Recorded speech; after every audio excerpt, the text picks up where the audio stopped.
Yeah, everyone, it's November 1st, 2023, and we are live. Welcome back to BRAP, everyone.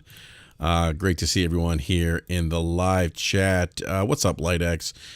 Do me a quick favor, if you would be so kind to retweet the link or re-exit or whatever the hell it's called today, and let everyone know they're live. It's just myself right now, but the panel will be trickling in here shortly, but definitely have a lot to talk about. And actually, I need to do one more thing here as we are live. I need to let some of the Discord channels I'm a part of know that that BRAP is live. So let's see. Here we go. Yes, definitely have a lot to talk about. There is a lot of speculation out there, a lot of misinformation, disinformation that I've been seeing regarding some of the layoffs that have been happening at PlayStation's first-party studios, which we'll talk about here in a little bit, Bungie being the most recent first-party studio that has had layoffs. But this hasn't been I would say this isn't just a Sony issue per se. It's a trend that's been happening quite a bit in the industry, really. And so we're going to talk about that a little bit. Great article that we'll discuss from Game Industry Biz, and I don't know if you've had the chance to see it. And I'm going to drop a link. And by the way, everyone, if you're not reading Game Industry Biz, great website for all gaming related news. Probably one of the last bastions of credible, reliable game journalism, because game journalism has just gone down the toilet. It's just not as reliable as it used to be. It's a lot of I don't have an issue with people opining, but there is some of the stuff is just pure speculation that people just run with on Twitter, and it's really unfortunate because it does create that misinformation, disinformation that we often see in the dialogue around gaming. So Johnny says the game industry is just a mess. I could see that. I could certainly appreciate that perspective. I don't know if it's a mess, though. I don't know if I would categorize a mess. I think the game industry is going through a little bit of right-sizing, giving what happened, that big investment and growth during COVID 2020. Much like other industries, we saw heavy investments in human capital and expansion, and then we're seeing kind of that contraction.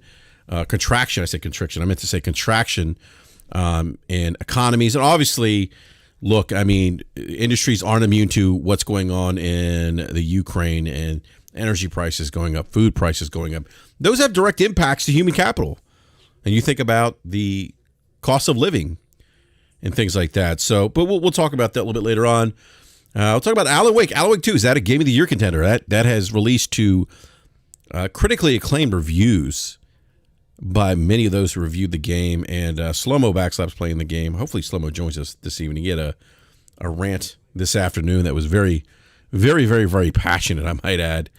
And I don't know. I asked him if that had to do with anything related to the Washington Commanders trading Montez Sweat and Chase Young, which is, I think it's fair to say that the Commanders have hit the reset button. And I'll leave it at that. I mean, I just don't.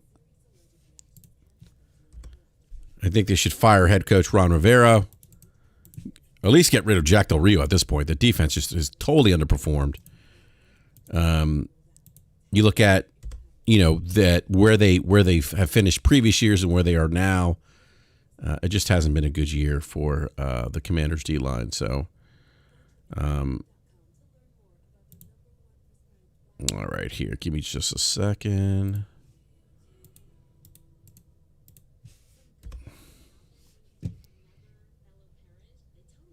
All right.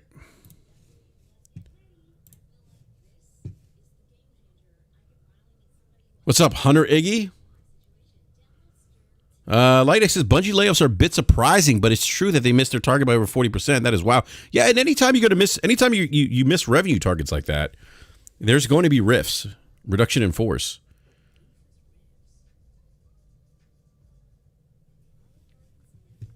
And then we're going to talk about Star. So the onslaught of games for 2023 continues. Star Ocean, the second story, our reviews are coming out. That game actually currently sits at an 86 Metacritic. Only 19. I want to just mention this: 19 critic reviews out right now. The game actually releases tomorrow, so we'll talk about that here in just a second. But I do want to discuss Spider-Man 2 quickly, because Spider-Man 2 is all right. So I just rolled credits on Spider-Man 2, and I'm not going to get any spoilers about this. I'm not going to give away any spoilers. I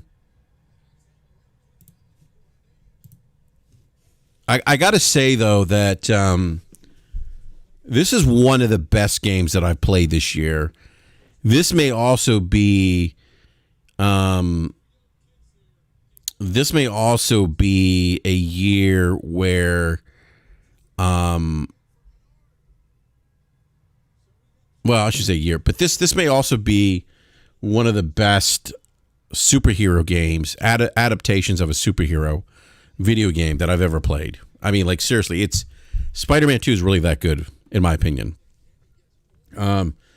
I think it's a much better game than, I enjoyed it much better than the first Spider-Man. And I would say in order, Spider-Man 2 is my favorite, followed by Miles Morales and the first Spider-Man. But Spider-Man 2 is just amazing. Like, the storytelling in this game is tremendous. It is so good. And I don't want to give away too much, but it is well written. The voice acting is well done. It's just a really good game. And the traversal, I mean, it is so fast. And I need to go back and play like the other Spider-Man games, but the traversal is so fluid. It's really in the scale scope of New York City. It feels very much like a current or next generation exclusive. And this is the kind of experience that when I talk about when I buy a next generation console, I want to have experiences that are different, that are improved, where you can see those tangible improvements. And in Spider-Man 2, I think traversal would be one example of a tangible improvement. The size, scale, scope of New York City, the visuals are an upgrade. And I got to say the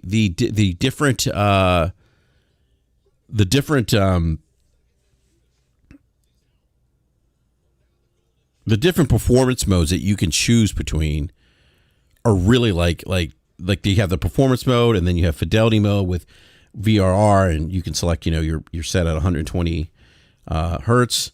And I played mostly fidelity mode, and it ran smooth. It ran really smooth.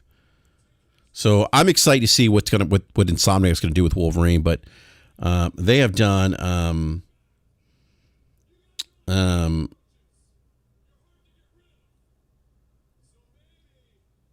it is it's just such a good game, and I felt like the story, I felt like it was a much better story in Spider-Man 2 than Spider-Man 1 and Miles Morales. And I love the dialogue between Miles and Spider. There's some really cool moments there between those two. I love the adaptation of Kraven the Hunter. I mean, that was great adaptation coming from, and I grew up reading the Spider-Man comic books. And I thought Venom, how they presented Venom in this game was great too. And I don't want to give too many spoilers. Norman Osborn's character was well done. I mean, it was just a really good game. So I gave it I would give this game a 9 out of 10. It is one of the best. It's the best action adventure game I've played this year, and probably this generation.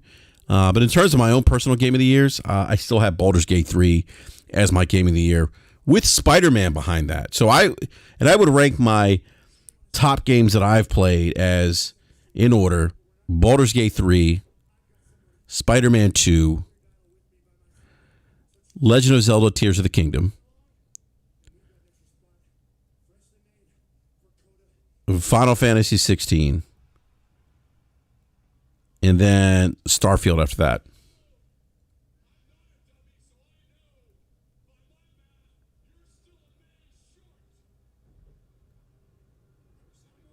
But I'm not even sure. I'll be honest with you. Like with Alan Wake 2 coming out now, I'm curious to see what games are going to get bumped out of the Game of the Year conversation.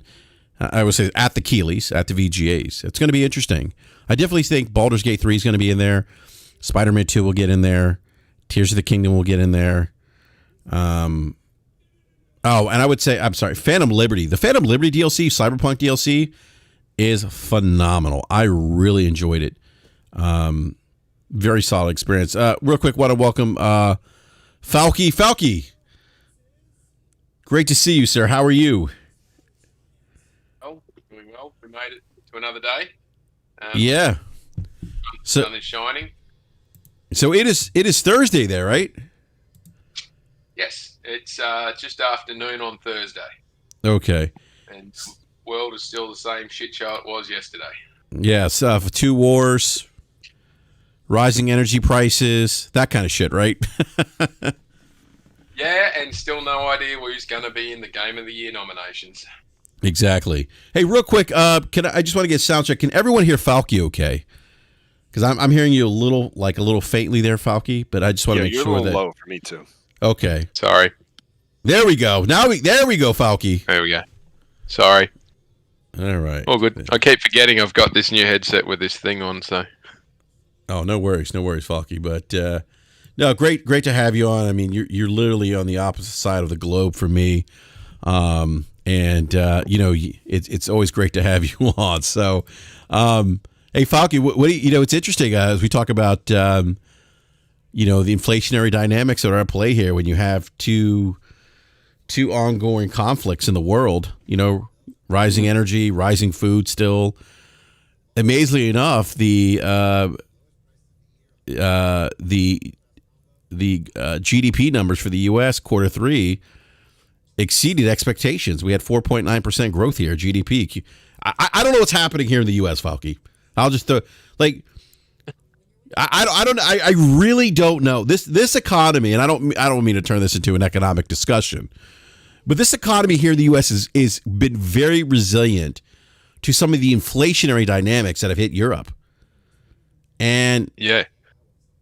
And then even with that being said, I think Trump's going to get elected president. So, but that's another conversation. Yeah. So the US is currently dealing with what's known in other areas as a 2-speed economy.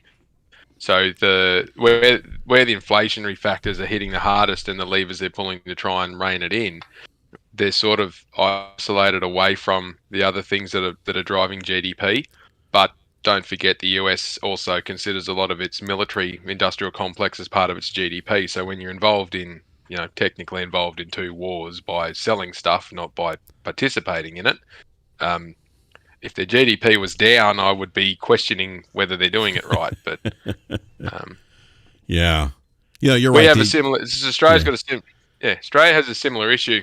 For comparison, I promise I won't have an economic TED talk here, but Australia's got a similar issue because we've got massive mining and mineral industries, commodities, and our mining sector and everything that supports that in good years will be absolutely booming, and the rest of the country's economic situation is in dire straits. But when you average it out, combine them together, it looks okay.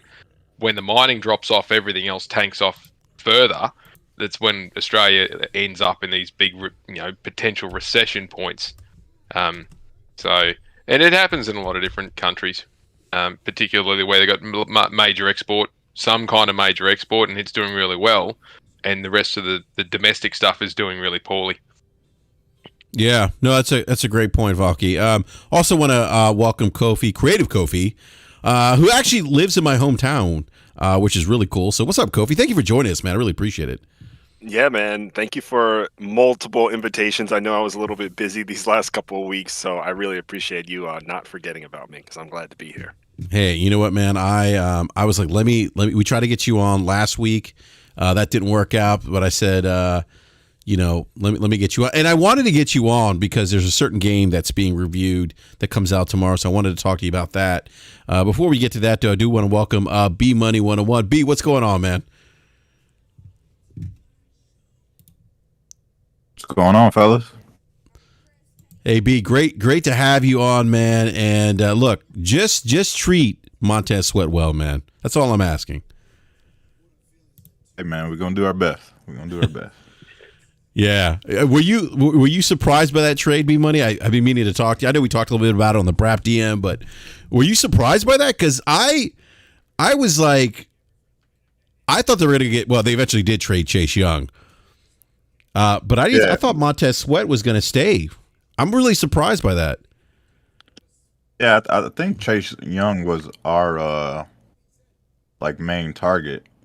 I was surprised to see him go to the Niners. But it is what it is. We take what we can get. Our defense is pretty trash. So any upgrade would be is welcome. Well, it's going to be interesting to see how he performs, given that the talent on the D line, the Bears, isn't as good as the Commanders. Right. Although I don't think the Commanders have played that much better on defense overall.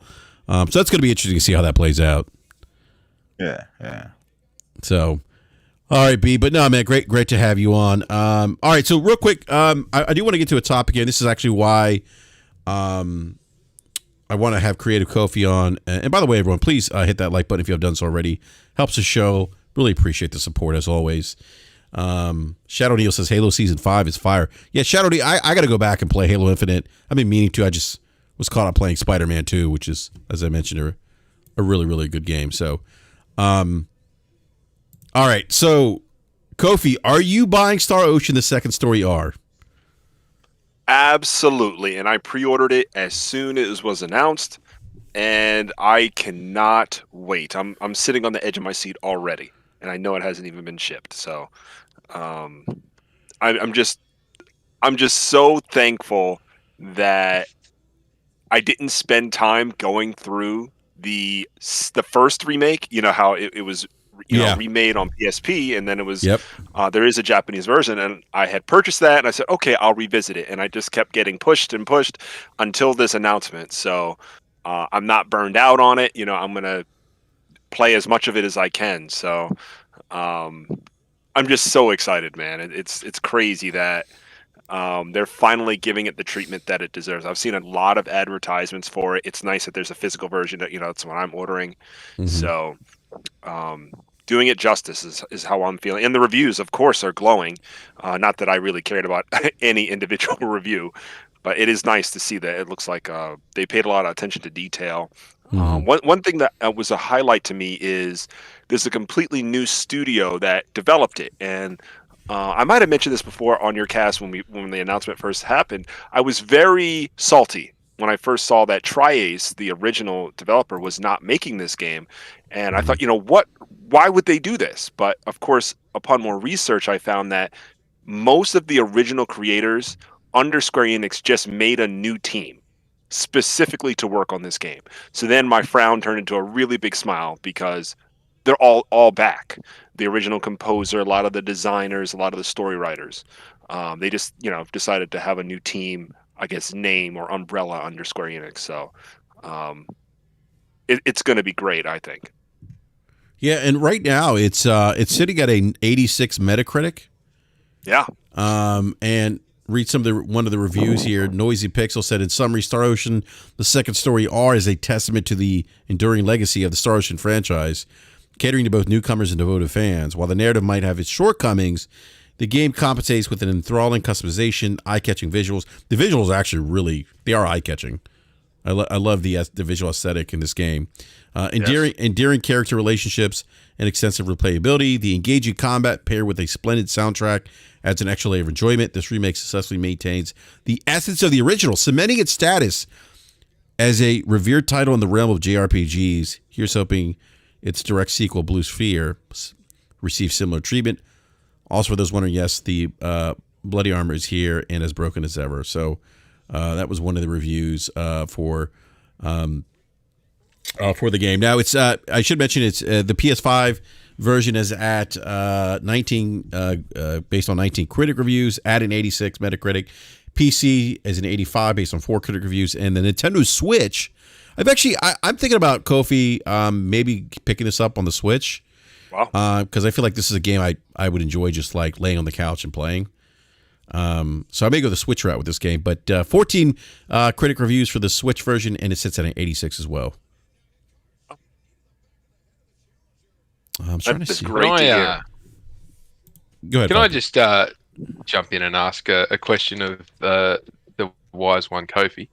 I completely missed all of these games as through the different console generations. So I'm very keen to get in and play through them. They had a release in the last 12 months for a new entry that looked interesting. This looks much more appealing to me than the latest entry.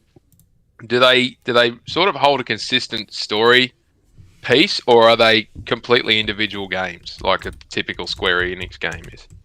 The short answer is you can start Second Story R and feel like you're not missing anything. To give a little background, Americans first played Second Story and never had access to the original, which came out in Super Famicom back in the 90s. Okay, so what is now known as First Departure R, which was released, I think, the beginning of last year, early 2022, is actually a direct sequel to Second Story. And it does have some returning characters, but you're not missing much. And so for over a decade, or until the PSP remaster came out of that first game, Americans had never played the original game. And you just won't hear any complaints from the community of, oh, we wanted to see the prequel. So if you were to start at, Second Story R, you won't miss a thing. One thing I will say about the new installment that came out October last year, which is called The Divine Force, it was not reviewed very well. I think it sits at a 69 Metacritic. It did not sell well. I personally love that game. And there are, I'll say, without spoiling anything, there are some character connections between this game, Second Story R, and The Divine Force. As you go through each title in Star Ocean, the timeline that the development team chooses has changed. For example, Star Ocean 4, which came out on 360 and then eventually ported to PS3, was the first. It's almost like a prequel of all the games. It goes way back to when Earth is still a major component of star exploration and why humans decided to leave Earth and conflicts that happened back then.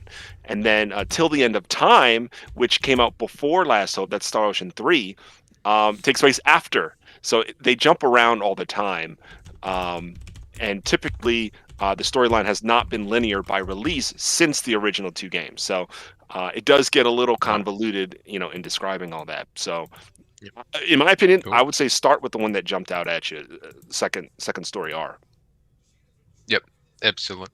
We're getting spoilt for old school JRPGs this year, aren't we? This one, we've had Sea of Stars. We've had a couple of others come through. Yes. And I'm an old school JRPG fan. I love turn-based. So, I'm having a great time.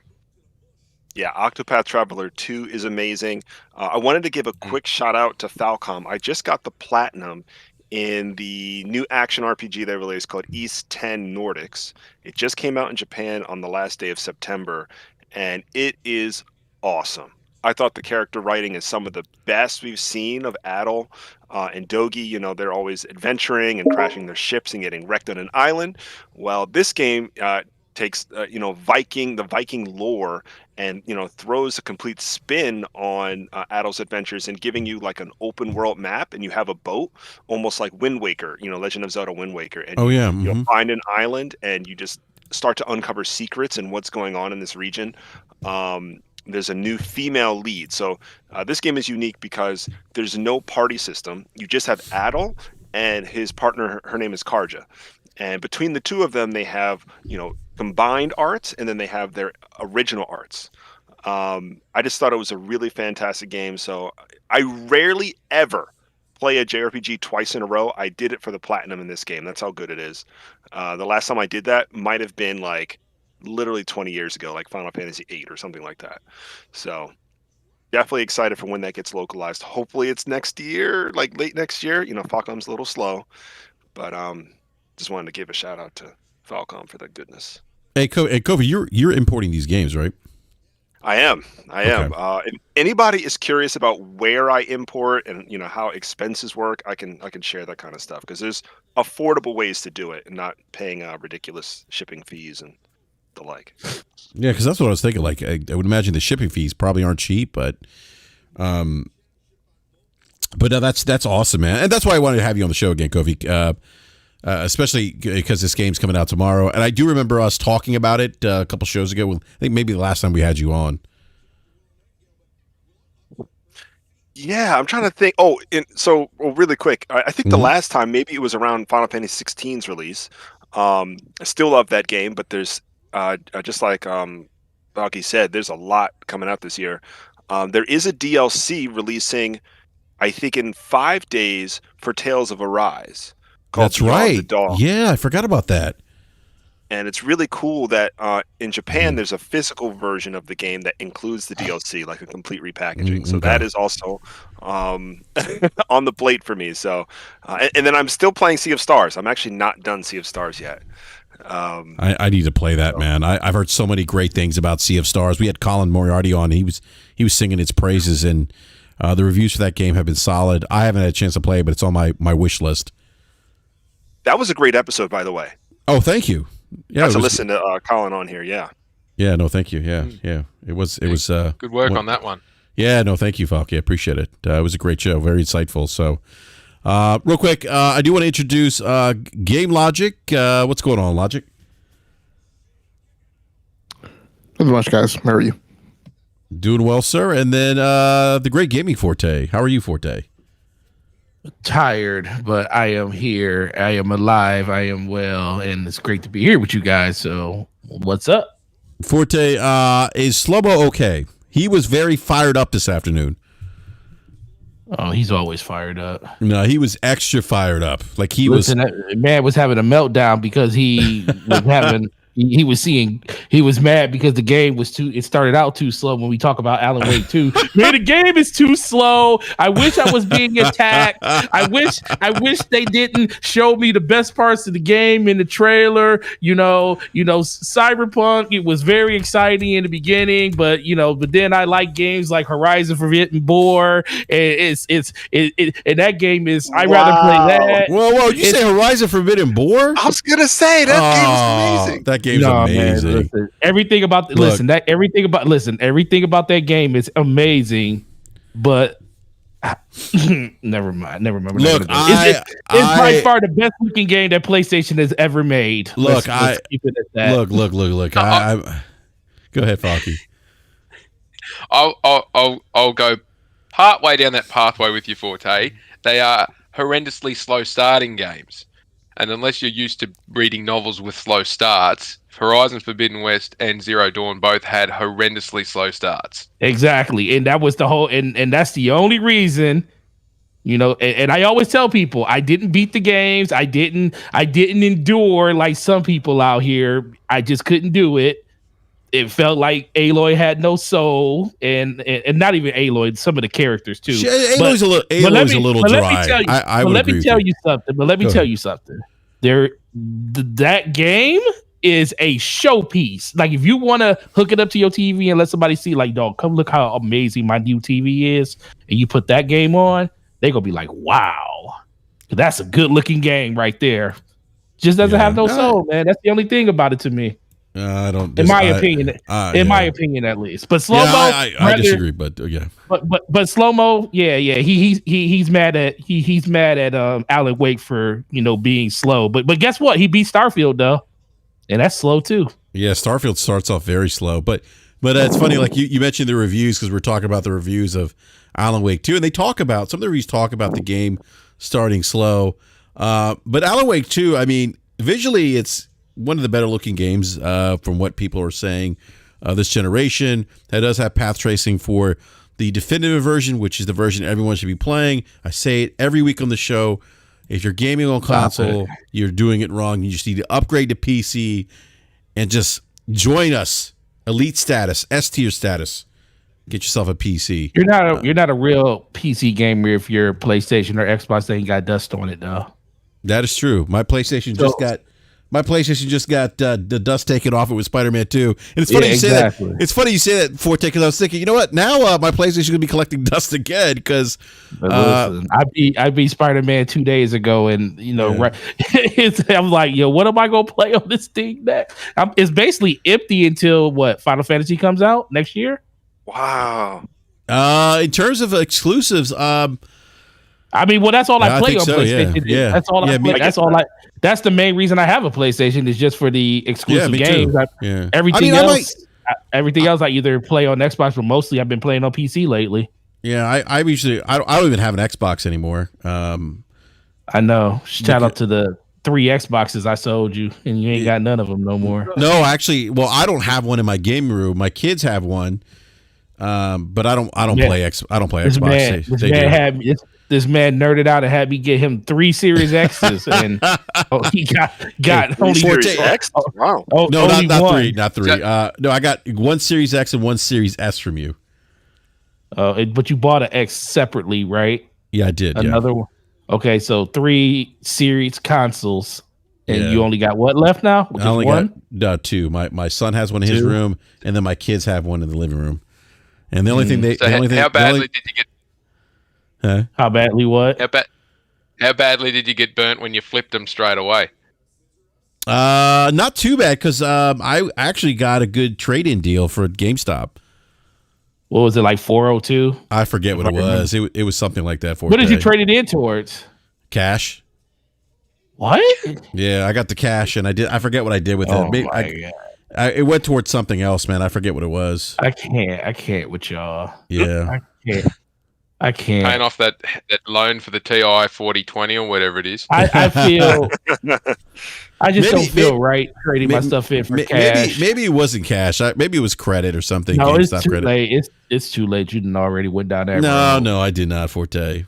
Look, man, I don't remember. I would have held on to that thing just to buy the VR or something. Yeah, actually, I may have just used credit and then bought my kids some other stuff. I forget though.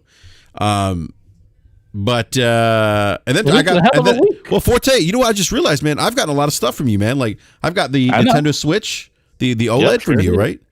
You sure did. Yeah. So, man, I know. I fund your gaming habits. I tried to get you to buy a PC. Remember? Oh, you know what, man? Now I regret not getting that PC. Man, that PC, it was what, $600? It had a 3080 Ti.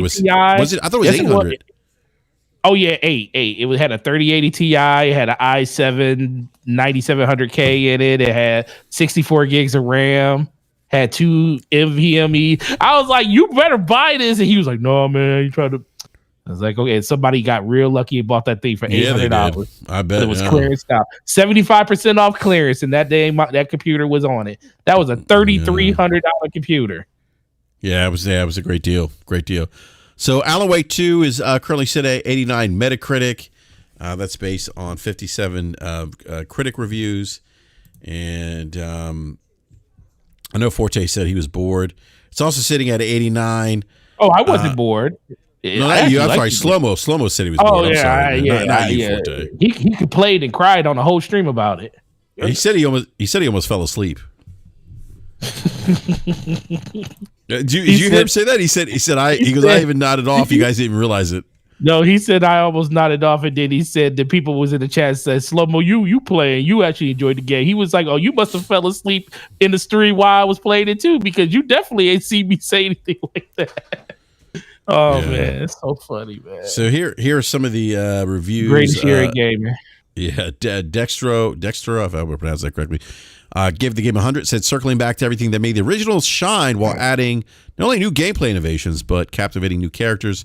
Marks a bold step forward for the series, for Remedy, and the industry at large. Alan Wake 2 is a towering accomplishment that will keep you hooked from start to finish. Not if you're slow-mo, though. Not if you're slow-mo. All right, we can't talk. We can't give them smoke. You know, he's not here to defend himself. Where is he? He was maybe he's tired. He was hulking out earlier. He might be asleep. True. He was hulking out a little bit. His shirt He crying about the Commanders. That's okay. Keep going. Oh man.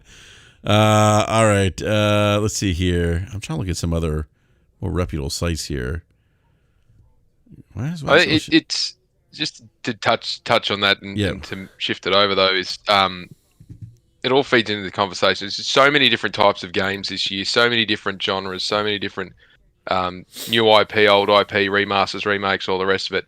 Every man and his dog seems to have a complaint about something, but we're all getting something worth playing, and we're all enjoying what we're playing. Amen. And a bit of back and forth, a bit of banter about is it good, is it bad, is it indifferent. I've never heard anyone yet that I've been speaking to saying I have played nothing this year because there's nothing to play. Everybody's just drowning and I can't get to it because I'm trying to do this, and then this one comes out and then that's coming out. Every genre is getting absolutely pumped this year. Yeah, I got Dead Space still in the shrink wrap. Oh man, that's a great remake too.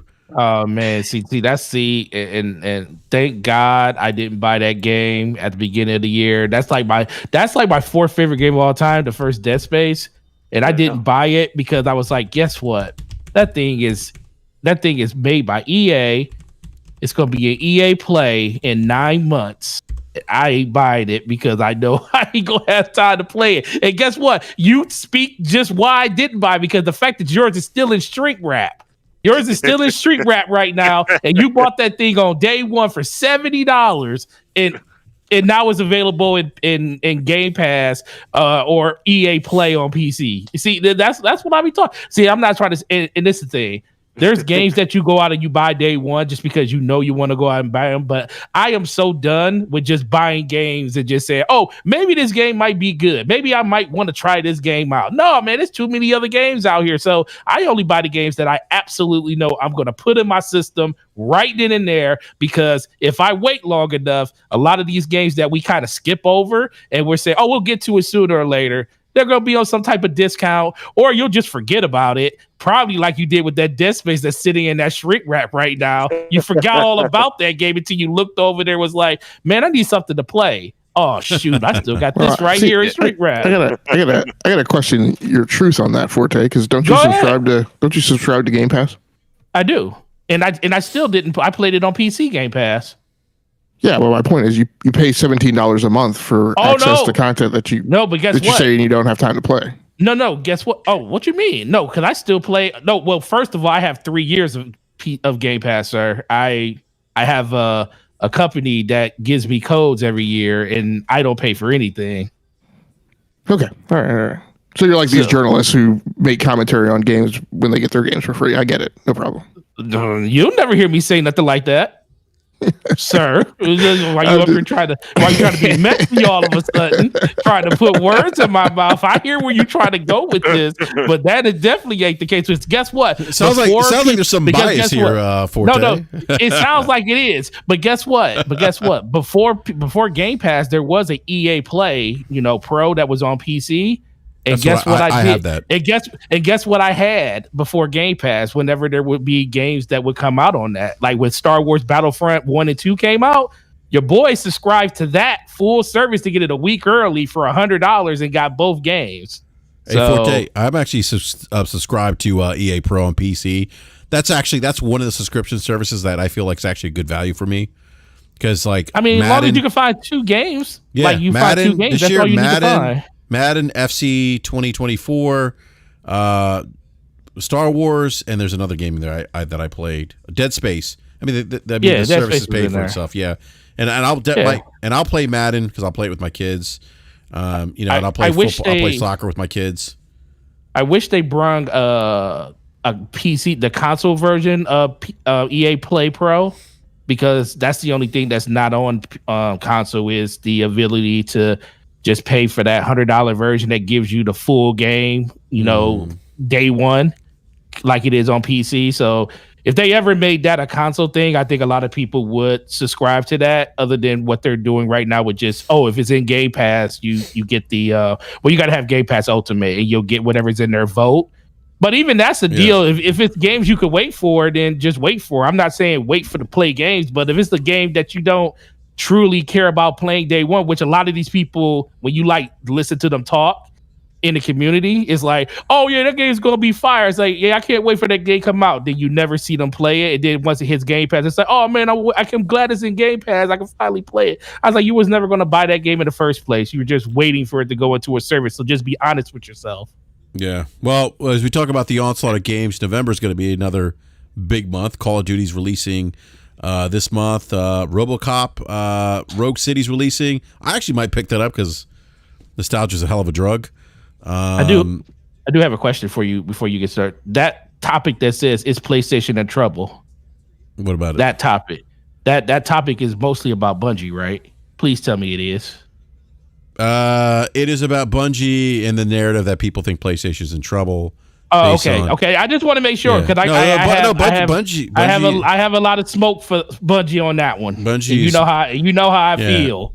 And it's interesting. Like we'll talk about it here a little bit, but and this is why we have Falcom on here too. A lot of people have talked about the record breaking sales for certain video games, but that's really concentrated to primarily big titles. And we'll talk about. Yeah, there's a great article, Game Industry Biz, that I don't know if I dropped it in the chat. Let me do that right now. But I would encourage everyone as we cover this topic here shortly, when you get a chance, read this article because it discusses kind of like how we got here. Like the title's, I think, appropriately titled "What the hell is going on in the video games over in video games." Well, what they should do first is they should go back to the last 3 or 4 episodes where I've been saying everything that article says almost to a T, and then go read the article so that you can see the corroboration. Oh shoot! So he ain't lying. Yeah. So just great article. Gives you, and I think that historical perspective of how we got here is really important for this conversation because that's a piece that's really missing from some of the conversation that I've seen on Twitter. But some people gonna fall asleep reading this. It's too long. That's what she said. So fall asleep bit. Like a dragon, Gaiden, the man who erased his name, comes out. Call of Duty Modern Warfare 3. Is this a DLC? I saw something. I shared something in BRAP DM, and I really haven't looked much more into it again. But I just got Slow-Mo's not going to make it tonight. I don't know if you saw that message. Yeah, he says work-related stuff. Big shout out to Slow-Mo. But, so it looks like, and I saw this, somebody shared this with me, Power Picks, it's a Twitter handle account, said COD Modern Warfare 3 on PS5 doesn't have a Platinum Trophy. It's a DLC list for Modern Warfare 2. Only the PS4 version has a standalone list and Platinum Trophy. Does anyone else on here follow Power Picks or know what they do? I'm not familiar with Power Picks. So Power Picks is similar like PSN Trophy Tracker. They do trophy guides and you can sign up with them and track your trophy progress and all that sort of stuff. So if they're indicating that a trophy doesn't exist, they've already data mined the back end and gone, yeah, this trophy's not there. Okay. They're pretty good. Like when games are broken, they'll let you know, like, all right, this trophy is like glitched. You know what I mean? There's no point in playing a game right now because you won't be able to get this trophy. Like, you won't be able to 100% the game. Right. They are pretty good at what they do. Okay. Yeah, I'm not familiar, but I'm going to give them a barrel now. Well, there we go. I mean, the acquisition isn't even a month old, and just like Jim Ryan said, we're already getting a subordinate version of Call of Duty. Oh, come on, Logic. Come on. Ain't got nothing to do with Xbox, bro. That was already happening. They already Activision was people thought Activision was going to miss this year. Logic stirring the pot. but for real, to be honest, I mean, if you in the spirit of what the game is, it's not DLC, but the thing that people are going to realize when they look at this game is it basically shares everything with Modern Warfare 2. It shares the same launcher when you log into when you log into the game. So it is DLC. Yeah, that's what I'm saying. In the spirit of the game, I mean, they're selling the game as a full price game, but if the things I seen on that game, that's a full-fledged game. The thing is, it was meant to be like, think of like how Spider-Man, I hate even saying it, how people think Miles Morales is DLC to, Spider-Man 2018, where it could have just been like an added-on thing to it. It didn't have to be its own standalone game. This game just ended up becoming way more than they thought it was going to be, and they actually just decided to make it separate. But they already started building the game inside of Modern Warfare 2 with the thoughts of it only being an add-on, like basically a content drop for the game. That's why you're getting all the Modern Warfare 2 maps inside the multiplayer. That's why it's going to be basically I don't know if anybody's played. I mean, I know Game Logic's played it, but when you log into Call of Duty, it's literally a hub for everything, like Warzone, everything. You log in, it doesn't even say Modern Warfare 2 when you click on Call of Duty on your dashboard. It literally just launches you in, and you actually have to go to that node inside the game. So they're turning the game into kind of a platform. Well, And Modern Warfare 3 is kind of just another add-on to that they're doing. And they told us this is the direction the franchise was going in, right? Yeah. Yes, they did. I mean, this has been happening for quite some time. I mean, the Modern Warfare 2 launcher, it's all in a consolidated launcher. Yes. So, I mean, and Activision had been saying for a while that the game was likely going to head in the direction of just a living service, game as a singular title, right? And kind of start skewing away from this notion of annual updates every year. And it was, in my mind, it has always sounded to me like they were saying was that it was going to start heading in like a Destiny 2 direction, where, it would just be the game, and you would get like kind of a chapter of updated content, like, once a year or every X number of months or something like that. But it would all be plugged in to a singular framework, and it would stop being these discrete titles. And right. I mean, and I appreciate that I actually haven't played Modern Warfare 3 because Modern Warfare 2. Well, I thought you were saying you were sure that I had played Modern Warfare 3. No, and I was just saying, I know you played Modern Warfare 2. I played 3 by accident. Yeah. Well, I mean, now that Xbox has a hold about Call of Duty, I don't see myself playing that game anymore. Yeah.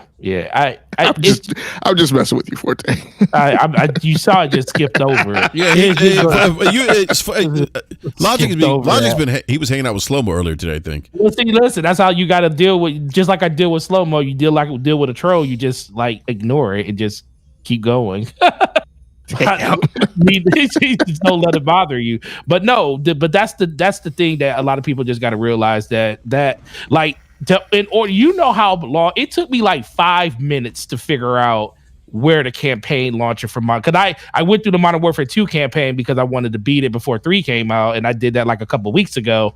I wanted to find it. I was like, where the heck is the campaign button at in this launcher? And you literally gotta, it's like they make you go through hoops to get through. You gotta like log in, go into the server, go down like 4 spots, jump over a hoop, do a merry-go-round, and oh, there it is right there. And then it launches you into a separate launcher that's the campaign. So it's just very discombobulated, but that's kind of what they've been doing for like the last couple of games, honestly. Is that on console or PC? No, console, because PC is completely different. It's literally has a launcher separate for the you can literally pick the campaign from the launcher itself on PC. On console, it makes you go into, it's like this ever living mosh pit of stuff that you have to like navigate in order to get to the campaign on console. Where they know people want, it's riddled with microtransactions. It's funny as heck when if you don't log in for a while on Call of Duty, they hit you with all the new stuff and they tell you all the new cool things you can buy. It's really cool. I mean, they definitely get people for some money with that stuff. It'll be a testament to with what it is shaping up, how it's looking like in their transition from independent standalone titles every year over to something that's more ever living or evergreen, however you want to call it. How much of a drop off there is for the fan base? Because I doubt that they'd be betting losing big dollars on a shift like this. Yeah. If they could, had a mindset for it. But then again, the those that are fanatical Call of Duty players, and I mean the genuine fanatics. Like you could give them something that's in voxel pixels or whatever it is, and they'll still play it and claim it's the best thing since sliced bread. So, right. There's some truth to that, Falky. All right, I do want to go back to Alan Wake here. So Alan Wake is out now again, critically acclaimed. And so I guess does this game potentially, and I haven't played it, but I'm just going based off the Metacritic, the critical reception of this game. I guess is this game kind of another game that we're going to talk about Game of the Year then at the Keeleys? We don't do that here, BRAP. Logic. It's never too early. I said this. It's never too early to discuss Game of the Year. We ain't got no room, man. It's full out here. Yes, it'll be in the nominees. Yeah, I think so too. Wow. When's the cutoff? Is the cutoff next week or the week after? I don't know. Super Mario RPG comes out this month too, by the way. It's right before. The funny thing is, right before Mario RPG comes out, so Mario RPG will miss the cut. But Mario Wonder will get in, won't it? It sure will. Nintendo already got 2 titles in there. Let's go. That's what I was going to say. Is Nintendo get 2 titles? Yeah, they're going to get 2 titles. I told y'all that when I saw Mario Wonder back in August. I was like, I know Forte was singing praises. I was like, yo, this game's going to be something. Well, they probably imagine if they shift the date out and Nintendo gets 3 titles in the chance. Oh man, yeah. Don't say that. Everybody will call biased and say they do. All the people love Sony. They love Nintendo now. Yeah, there's going to be unhappy people at the Keeleys, but yeah, that's just another game. I think this one's going to be tough. I think this year for Game of the Year. There's so many great games. I mean, now we have Alan Wake 2 to contend with. I really do not know what's going to win this year. Honestly, it was a shoe for. I still think Zelda is the shoe for me, but that's kind of changed a little bit because I kind of can't guarantee. I was able to guarantee. I was like, dude, I guarantee Zelda will win. But then the more and more games that come out, and I'm like, it's a little hard to predict it right now who's going to actually win it. See, for me, back in 2020, like 3 years ago, I purchased Baldur's Gate in early access. It was a buggy mess, but I loved it. And now seeing it out, I can't say anything else but that right now. I think it deserves its Metacritic. I think the story and all the writing and the characters and the combat. I love Divinity Original Sin too. So this is just a more, bigger budget version of that. But I think they have the highest chance of winning. Yeah, I do too. It'd be good to see it go. Sorry, Forte. No. I've been talking too much. Go ahead.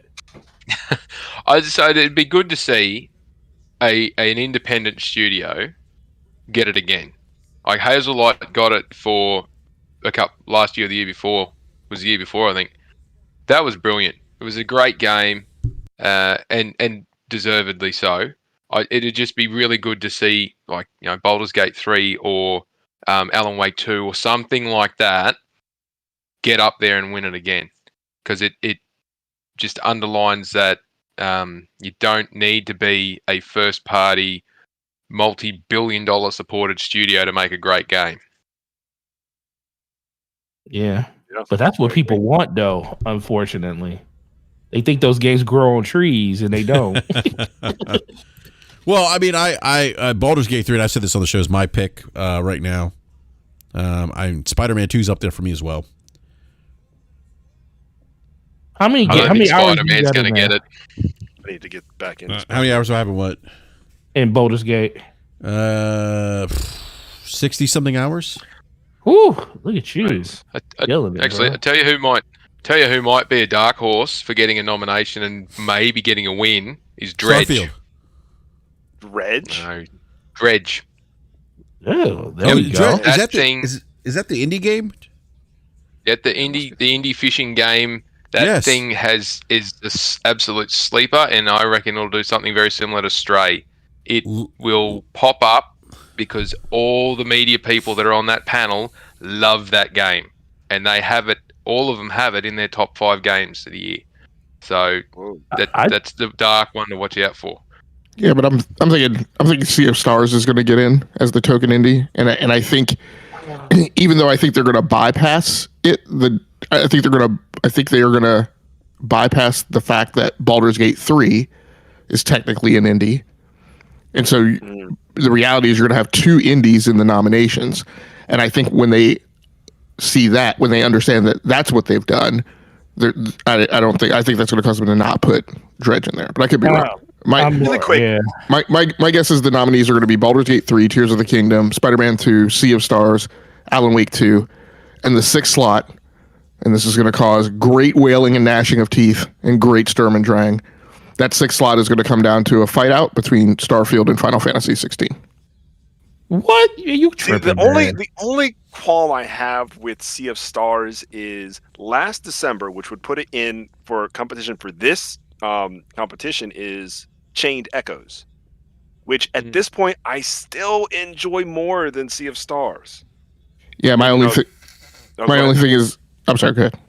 No. That's basically my argument. my only thing is there have been in recent years, there have been, I want to say, 2 great opportunities for games that landed after the cutoff, but in December. And I want to say neither of them got into the nominations because as much as as much as the media claims to try and prevent against recency bias, I mean that at least that post TGA cutoff through end of the year window is death for getting nominated. Yeah, seems to be. I don't disagree. Oh man, no Mario Wonder. That's okay. I mean, I think Mario Wonder could sneak in. Street Fighter also. Street Fighter's going to get forgotten. No, not this. Well, not getting the year. I think Street Fighter would get nominated. Well, the thing about this year. Well, the thing about this year is almost like somebody outside in a wind tunnel. Oh, never mind. No, they're not. That's me. That's funny. No, but the funny thing that's going to be more interesting is what is going to get left out. I think that's the more funner game, the more interesting game to play. Like, yes, if Nintendo gets 2 games in there, if we get the token, even if the scenario that Logic is talking about, where Baldur's Gate and Dredge get in, or we get 2 games in there like that, the more interesting thing is what gets left out. Like, because this is a year where you technically could probably just not have a indie game in it. Even though Baldur's Gate is considered an indies, I would think that would be the only one that would get in. But then there's still a whole bunch of other games that came out earlier in the year that definitely deserves it. And I'm going to say it one more time. I feel like people need to go ahead and just fall on their swords and just say, we're going to vote for Hogwarts Legacy. Even though with all the crap that game's got going on around it, that has nothing to do with those developers and the game they made and the people that played that game. That is still one of the best games that came out this year. But they're not going to vote it in there because of all the extra stuff around the game that has nothing to do with the game itself. Yeah, I don't exactly. I don't feel that there will be enough weight on that panel to push that through. Oh, I agree, but it should be. But I agree, and I think look, and I apologize. There's no need for you to get salty about this, but I'm just going to say that the games that the chat is mentioning, I just don't think will be in there, right? So I mean, and again, as I'm saying, there's no need to get salty. I'm already looking at the responses that were salty from jump, right? So RE4 remake don't exist. Like no, if you disagree with me, you could just simply say, I think Resident Evil 4 is going to get in there. but we have to go down the route. So RE4 remake is it. Anyway, I don't think Resident Evil 4 is going to get in there because when Resident Evil 2 got nominated, there was not this bumper crop of other games that were not remakes and remasters, right? In the list. So I don't think RE4 remake is going to get in there. I don't think Dead Space remake is going to get in there. I don't think Hogwarts Legacy is going to get in there because of what Forte and I were just talking about. And I don't think, and just look, I think I've mentioned my own personal feelings about Jedi Survivor. I'm just not a fan of the notion that a game like that comes out, particularly from a publisher like EA and from a developer like Respawn, headed by Vince Zampella. I don't personally feel it's acceptable for that game to come out in the state that it was in and to not get patched to an acceptable performance level for 6 months. That's just me. And I therefore don't think that game should be rewarded for that commercial behavior by getting nominated for Game of the Year. I'll be surprised if Hogwarts doesn't get nominated. I just think that its popularity really hit the casuals in a big way. I agree, 100%. That's why it should be in there. Yeah, like the lore and everything, it's never been for me. But I just know so many people who like went out and purchased the console just for that game, and they don't really play games. So I just feel like, I don't know, when games that hype, it usually ends up, popularity contest kind of wins. I'm not saying that it shouldn't be nominated. I think it's a great game, but I think I think in other years it probably would, but I mean this year's been so, in terms of just big titles. I mean, big titles that have hit, that have been reviewed well, critically acclaimed titles. I mean, we're seeing with Alan Wake 2. We just saw it with Spider-Man 2. I think Baldur's Gate 3 is the. Yeah, go ahead, B. Hogwarts sold more than all of them. Yeah, that's true. I mean, it did. It certainly did. It did, but I don't think. I mean, and again, I'm speaking to the Keeleys. So I think they typically look at the games that I could be wrong, but my understanding is that the votes come from media, and the media are looking at games that they played and enjoyed the most. So when I look at the Metacritic, that's how I'm kind of formulating that game of the year list for the Keeleys. But I could be wrong. I mean, Hogwarts Legacy could make it in there. That could be like the one game that I'm not thinking of that would be nominated at the Keeleys that makes it in there. It's going to be. I'm really curious to see what happens to Starfield. Starfield gets bumped out now that because I actually had Starfield 2. Not Starfield 2, but Starfield in the list of Game of the Year at the Keeleys. But that was up until Alan Wake 2 reviews came out. So it's going to be interesting. I'm wondering if Starfield gets the Denzel Oscar. For the game that doesn't necessarily deserve it, but gets it for all of its past work. Because it's Bethesda. Right. Yeah, I mean that could and Xbox, because otherwise there is no Xbox title in there. Which years before I don't think that mattered to anyone, but I have a feeling like it's going to matter this year. Well, I think it's going to matter this year because Starfield was one of the first games that really moved. Well, didn't really move the needle for Xbox per se, but was something that was certainly a video game that was in the conversation. And has done pretty well.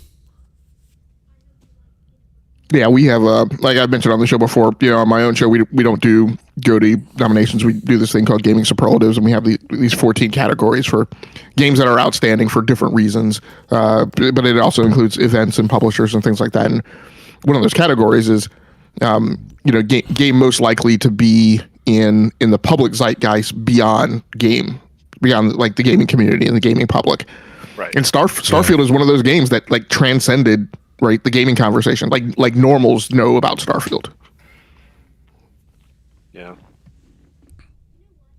Normals really know about Starfield? No, I'm just kidding. I know some normals that I don't want to call them normals, but would you say Hogwarts would be the most known amongst non-gamers? Probably. I don't know. Do normals know? I mean, Hogwarts in general as an IP. Yeah, but are normals conscious of the fact that a Hogwarts game came out this year at large they scale? are. They definitely are. Circles I am because the marketing push was so hard. It was like people thought that it was an exclusive to PS5. At least a lot of circles that I went through, like, oh, I gotta go get a PS5 because Hogwarts is only on that. And I was like, wow, like you don't even play games. Like you don't even like what was the last thing you played on any console? But you're out getting a PS5 for Hogwarts. It's crazy. Oh, okay. Yeah, that's true. I mean, it did. I mean, I think Forte, you probably saw that at your store. People coming in to buy PlayStations for Hogwarts Listen, Legacy. I had people that literally bought PlayStations or Xboxes because they didn't want to wait for the Switch version to come out. And now that the Switch version is coming out, they're buying it again on the Switch because they want to play it on the go.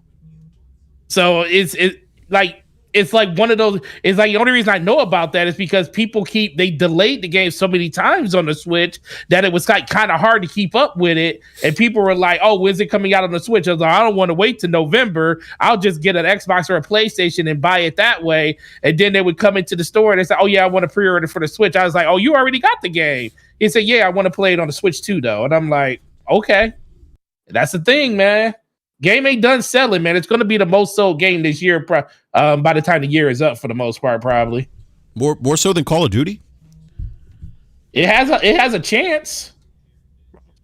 I mean, they had a whole calendar year. Call of Duty's got a month and a half to do it, just over 2 months. But Call of Duty is going to be hard. I think Call of Duty is going to have the better long-term tail. Like when you talk about the whole holiday period, when you're even talking about January and stuff, I think Call of Duty will do better in that regard. But Hogwarts, even if it barely beats Hogwarts, I still think that's a win for them since they had the whole year to sell that much.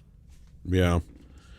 Well, I mean, the one thing about Call of Duty, though, it usually tops the charts with within like 4 or 5 weeks, as top selling game of the year. Yeah. But it's going to be interesting, though. It's going to be interesting. All right. I do want to pivot to another conversation here. And I just want to say something real quick. So, and we're going to talk about the layoffs that just happened at Bungie yesterday, that were announced at Bungie, and this odd narrative I'm seeing about PlayStation being in trouble, and this is a result of them taking on, Xbox during the Activision hearings, and this is proof of Jim Ryan being fired, and that, the situation of games as a service there, PlayStation is causing turmoil, all this other stuff. There's a lot of conjecture out there, a lot of rumors. But with regards to, and we talked a little bit about this earlier today, Forte, with Slow-Mo. In regards to people's reactions to people losing their jobs, a couple things real quick. It's really, the gaming community needs to do better. Really, and I say the gaming community on X, Twitter, whatever you want to call it, needs to do better. It just really does. The conversation has turned to dog shit on X or Twitter. Some of the podcasts, the conversations, some of these podcasts have turned to dog shit. There needs to be a better conversation in gaming. And I think back to my early days in gaming, there was certainly a better conversation that was being had in gaming. It is, it's really, it's just disappointing. People, when you show empathy towards people who have lost their jobs and people are saying, "Oh, you don't care." Why do you care? Really, you can't care about someone who has lost their job, and as a human, I think that when someone loses their job, there's an impact. There's a potential economic. There's an economic impact. There's potential income for people to, and we don't know what their economic situations are, but there could be people that, have families. You have to think about that, right? And for people to say that you don't care, that's terrible. No, I mean, people actually do care, and people are showing empathy. You shouldn't call that into question. The other thing is people being tone deaf. You have Xbox YouTubers. One in particular who has a pretty big following felt the need to tweet that, hey, I'm happy I have a job still and a YouTube channel. Oh. That, talk about fucking tone deaf. That is the most tone deaf comment I've ever heard. In light of everything that just happened, why would you put that out? Why would you do that? It stinks of self-awareness. That's just class. That's somebody who lacks class to do that. And the community just needs to do better. Example. Those comments should have never happened yesterday. In light of people losing their jobs and not being able to put money on the table for their families or for themselves. It's got a point. It's just ridiculous. I think Forte, I think that, Slow-Mo was kind of talking about that today, where I could hear Slow-Mo be like, this is ridiculous. It is ridiculous. And it's just I don't understand why it's one thing when people come out of the blue and say, it's one thing when people have platforms on YouTube and they have influence. Like, do better. Understand and be aware that you have influence. Be an example, a positive example. Not monetize off people's miseries.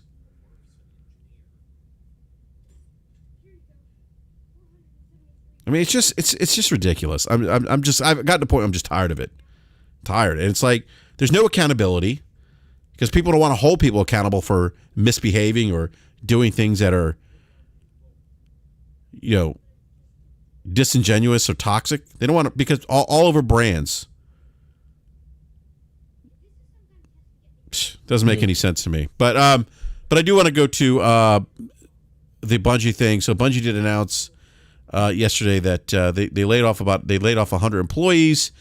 They did mention that there was a sharp drop in their, they didn't meet their revenue targets. They missed it by 45%. 45%. And I'll read Pete Parsons' tweet. So today's a sad day at Bungie as we say goodbye to colleagues who have all made a significant impact on our studio. With these exceptional individuals have contributed to our games, and Bungie culture has been enormous and will continue to be a part of Bungie's Bungie long into the future. Now, the 100 people they laid off makes about 8% of the staff. So this is beyond what you typically see turnover within an organization. Typically, turnover is anywhere between 2 to 3% annually. That includes people leaving. That includes people being let go as well. So this is 8%. So this is a pretty big layoff here at Bungie, and again, I really feel for the people that were impacted by this. According to Bloomberg, they said that the employees were issued a dire management warning that revenue was 45% below projections 2 weeks ago. And the slump is said to be a result of a sharp drop in the popularity of Destiny 2. That's because Forte's not on Destiny 2 anymore, by the way. Oh, got off there. Forte, I'm glad you've kicked the habit. So this has led to a couple things with this more recent layoff. One, that this has sparked this. I don't know why this is happening, because we've had Falcom. We've talked to you about Sony's financials in the past, where people are saying PlayStation's in trouble. I'm sure you've seen this, B Money. You've seen this going around. That this is part of more greater cost cutting measures at Sony PlayStation. Hence, therefore, PlayStation's in trouble. But didn't we have the same conversation like 2.5 years ago? It's happened a lot. Ago? It's happened. I don't remember, B. Everybody was like, "Oh, PlayStation's in turmoil. What's going on at PlayStation? Jim Ryan's killing PlayStation." We had the same conversation like 2.5 years ago. I mean, it was the conversation of the launch year, right? Early in the year, It was Sony needs to tell us what's on the slate. Sony's in trouble. Sony doesn't have anything coming out for the launch of the PlayStation 5. Right. What happened? They won't show the PlayStation 5. Remember that even before it launched? It was always something. Oh yeah, that's right. People, and this is the problem with the conversation, the gaming community. Everyone's so quick to rush to these conspiracy theories. These, oh my God, they're in trouble. You're right, B. Like remember they didn't show the PlayStation 5. Oh, the launch is coming. We would have seen it by now. It's in trouble. They're scared because they saw the 12 teraflops, and now they don't want to show their console. That was another narrative. They saw the 12 teraflops, and now they're scrambling. They're scared. And then they showed it. They released the PlayStation 5, and the PlayStation is, according to estimates, and I hate using VG charts, but I think for this year they're outselling Xbox 3-1, and have outsold Xbox 2-1. So I mean, it doesn't sound, based on those numbers, that they were scared per se, that they had an inferior product. But yeah, and so with this narrative now that's being driven by the recent layoffs and the other layoffs that have happened, one of the things I've noticed that this isn't just a PlayStation issue per se. This is an industry-wide issue. I mean, we've been seeing this across the industry. We saw early in the year, Xbox went through layoffs. I think as late as May, right? I mean, they did 2 layoffs this year. They did layoffs in January and then layoffs again in June. That directly impacted studios. 343 lost people during both layoffs, and then the one in the summer hit Bethesda, 343, and a couple other studios. I mentioned on the show, and I guess. I mean, I said it jokingly, but I guess some people got offended or whatever when I said, I've been talking about this for the last few weeks before that article came out. I said a few weeks ago that the gaming industry has bled 6,000 jobs throughout this year. And I pointed to one of those dynamics in BRAP, and I talked about this earlier, right? And I'm not saying that this is. I'm not making a judgment characterization of this. I'm just stating these as things as facts. Yes, one of the best years in gaming. I think Axios put out an article this week that looked at the Metacritic Metascores for games and show that they are way higher than way higher than the historical average for the year's crop of games over the last several years. There's only been a couple of years that have been close. I think 2007 was one, and I can't remember what the other year is. But, yes, a lot of great games that have come out. Most of those games are AAA, big budget, heavily pushed and marketed by the major big publishers and the platform owners. In the meantime, the indies are getting totally buried. Lots of AA stuff is getting totally buried. So you have a large number of games that are coming out, but if you look at it, the spread of those games across the industry doesn't go that wide. And this is one of the things that I've talked about throughout this year as well, as you have more and more studios. Consolidation. Yeah, exactly. And I've mentioned before that the amount of the total pie that's left over. So you now have 50% roughly of the PC and console market's annual revenue consolidated between PlayStation and Xbox. That means that there's, and this is out of a pot that's just north of 100 billion, right, for PC and console games. So the remaining 50 billion plus, right, is spread throughout the thousands of other players that are there in the market. And then if you look at the Big Ten, the other 8 gobble up another significant percentage, right, of what's in the market. Or I guess I should say 7 now, since we've consolidated Activision with Xbox, right? And I talked about I can't even remember the metric right before that was like the top 10 gaming companies, right, take up some large percentage of the overall revenue in the market. I can't remember what it was before now, but you have a dynamic where you have a smaller and smaller amount of pie available for a larger and larger number of developers, and then you have revenue being squeezed out, the potential earnable revenue being squeezed out by reduced margins because of subscription models, and you wind up getting into the swirl, which, I mean, over time is probably going to correct itself at some point, but it's going to correct itself, via pathway of pain, right? It's not going to be not disruptive. Yeah, and to your point, Logic, Game Industry Biz, and I did drop the link here. They talk about kind of where this how this happened. They go back to 2019, and they go back to 2019. 2019 is the tail end of the Xbox One and PlayStation 4 generation. Console sales are down. The only console that's actually selling well in 2019 is the Nintendo Switch. At that point, it's only 2 years old. They mentioned that 45% of tracked PC and console games sold in 2019 were released in 2019, and over 25% of those sales were concentrated around the top 10, 19% in the top 5. They say what this means is that new games, the biggest games, were driving a lot of the PC and console market in 2019. Now, enter 2020. Now, this is the COVID-19 lockdown, right? Everyone's, we're all locked down. We're all hunkering down, looking for toilet paper, looking for paper towels. Got the maps out on the hood of the car like it's The Walking Dead. Yeah. Exactly.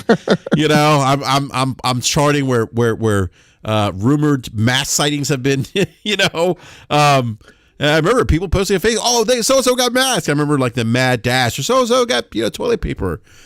I remember literally buying, like going to like Walgreens and buying like a shelf of toilet paper out because I didn't know when we're gonna be able to buy toilet paper again. Anyhow, so you enter 2020, COVID-19 lockdowns have a profound impact on the market. Okay, PC console game sales rose 50% year on year. Console hardware sales jumped 33%. Mobile market jumped 26%. Engagement levels were up substantially too. So people are starting to look at way to engage with people. Video games was a means for that. The digital consumption of content that went up. To be about 70% in 2019. It was almost a 50-50 split. So 70% in favor of digital. And then older games, as people are entering into this space now. Hey, Forte, and I know you weren't in this store, but did you catch any wind of increased console hardware demand during COVID lockdown? Was that something you guys talked about? I'm just curious. During the lockdown, well, you got to remember when the lockdown mostly happened, it happened over the summer. So in most states, it did like migrate into the like close to like October, November for some others. Systems, we sold every last one that we got. So every time, like they were pre-ordered out months before when it came to that. The biggest thing was just game releases during the lockout. Like we were more impacted by games like Animal Crossing because we got shut down when Animal Crossing literally released, and Final Fantasy Remake, we were heavily, because stores were closed when that was released. So I was one of the few people that actually went to work and passed those games out to people. But console wise, it was really, they sold every last one they got. So the demand was definitely there. If they could have made more and had a higher yield of just offering for people, then they would have sold those too. I just think they just didn't have the means to make as many as they wanted to back then. Yeah. Okay. I was just curious. All right. So I mentioned the increase in digital consumption. Older games are doing better. 33% of PC and console games sold in 2020 releasing that year. I'm sorry. Older games are doing better with just 33% of PC and console games sold in 2022 releasing that year. So that means that the rest of the sales were older titles, and only 33% were newer titles. Top 10 accounted for 22% of sales in 2020. So, and according to this article by GameStreetBiz, they're saying it wasn't just that more games were sold in 2020, but a greater variety of games were sold too. So this all, netted, positive news for publishers, developers, in the gaming industry. So that trend still continues into 2021, although you do see a slight fall as we start, getting somewhat back to normal in 2021. PC and console games fell, but it was only a 14% drop. Game consoles continue to grow 14%, and the mobile games market grew about 7.3%. Digital stayed about 70%. New games accounted for 31% of sales. So that was up from the 22% that I mentioned in 2020, while the top 10 in 2021 only accounted for 19% of all PC and console games sold. Now, you look at posts, you look at the investment that's happening in the gaming industry before 2020. You talk about before the pandemic hit. They cite massive, huge multi-billion-dollar deals, including EA buying Codemasters for $1.2 billion, Embracer picking up Gearbox for $1.3 billion. Remember Xbox acquiring Bethesda for $7.5 billion. At the time, that was a huge. We were thinking, "Oh my God, this is huge." Little did we know that they were going to drop even more money on another acquisition. Tencent acquiring Sumo for $1.3. Take-Two's acquisition of Zynga for $12.7, Sony buying Bungie $3.7, and of course Microsoft buying Activision at $68.7. So they also cite So they talk about the amount of investment that was happening. They cite companies spending their pandemic money to expand their teams and launching new studios. The article cites existing companies that were benefiting from all this investment, that they witnessed a constant stream of AAA talent who were leaving their companies, taking on investor money, launching their own studios.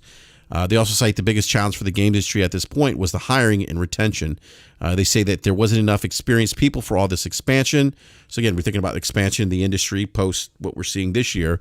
This caused competition between studios as they raise wages, and I think we've seen this.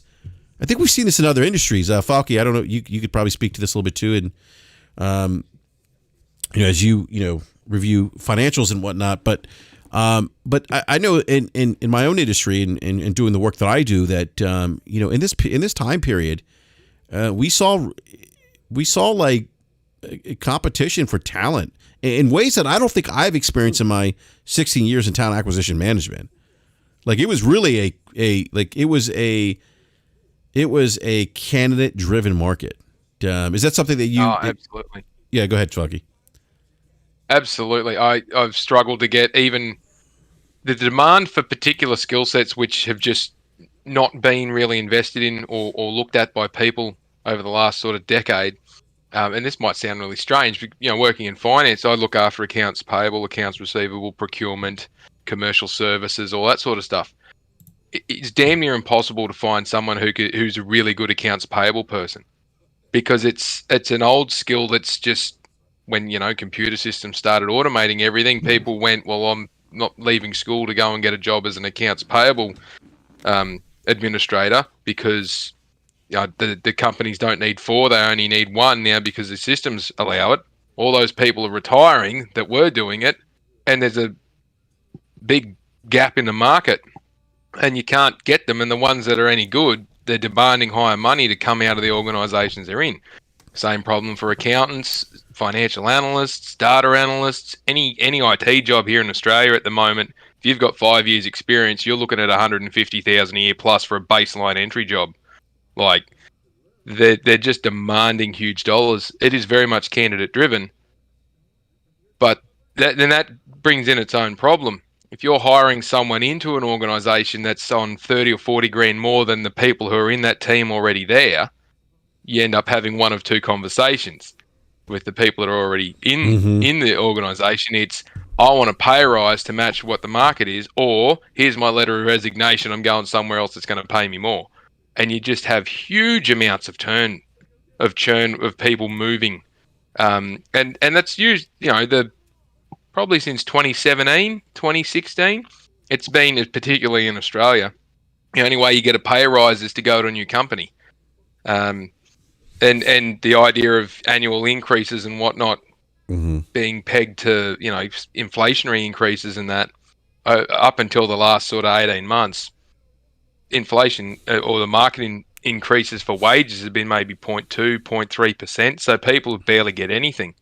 And now it's 7, I think the last year was 7.8% or something in Australia alone is what the wages inflation index would have required. So organisations are going, holy crap, not only were we paying a crap load more to fill vacant spots, now that we've got to hit them with 8% plus on costs. And standard on cost in Australia is about 42.5 to 43%. It covers all your stuff on top of their wage. So if you're hiring someone 10 years ago for 80 grand, now you're hiring them for about 150 to do the same job, and then you got to almost add another 70 grand on top, and that's for one person. And when you multiply that across, and I'm not saying they're not worth it by any means, don't take this as me saying that people aren't worth getting paid what it's worth, but the reality is when the organisations are having to fork out, 150% increases on their labour costs over the last decade, and most of that's happened in the last 3 years, the upward inflection on the sale price for everything is going to go through the roof as well, because they can only squeeze a margin so much. And it's worse for publicly traded companies where shareholders are saying, well, I want minimum 5 to 7% return on the money I'm investing. And that's where you get the big guys squeeze those margins on volume first and foremost, and then they start doing cost-cutting measures where it would make more sense to go cost cutting first. But you know, when your executives are, and I've sat in these meetings, plenty of different organisations, the first thing they do is they go, "What's our biggest expenditure?" Always labour. All right, cut 5% out of that, and we'll be fine. Not realising, and they treat it as an expense, not as an investment. Where my methodology of where I work and have worked, where I've had the influence, is I always say treat them as an asset. Treat them exactly the same as you would the machines you've got running in your factory or your trucks running out on the road. Treat them as an asset. Don't try and cut costs here because your productivity is going to suffer straight away. Not because you got less people doing the job, but the people that are remaining are going to be deflated. They're not going to be motivated, and you're going to drop 30 or 40% productivity just in that alone. Find other ways of doing better. Yeah. Which usually means cutting out all the fluffy expenditure that occurs around, you know, entertainment and additional stuff travel. That's not really needed.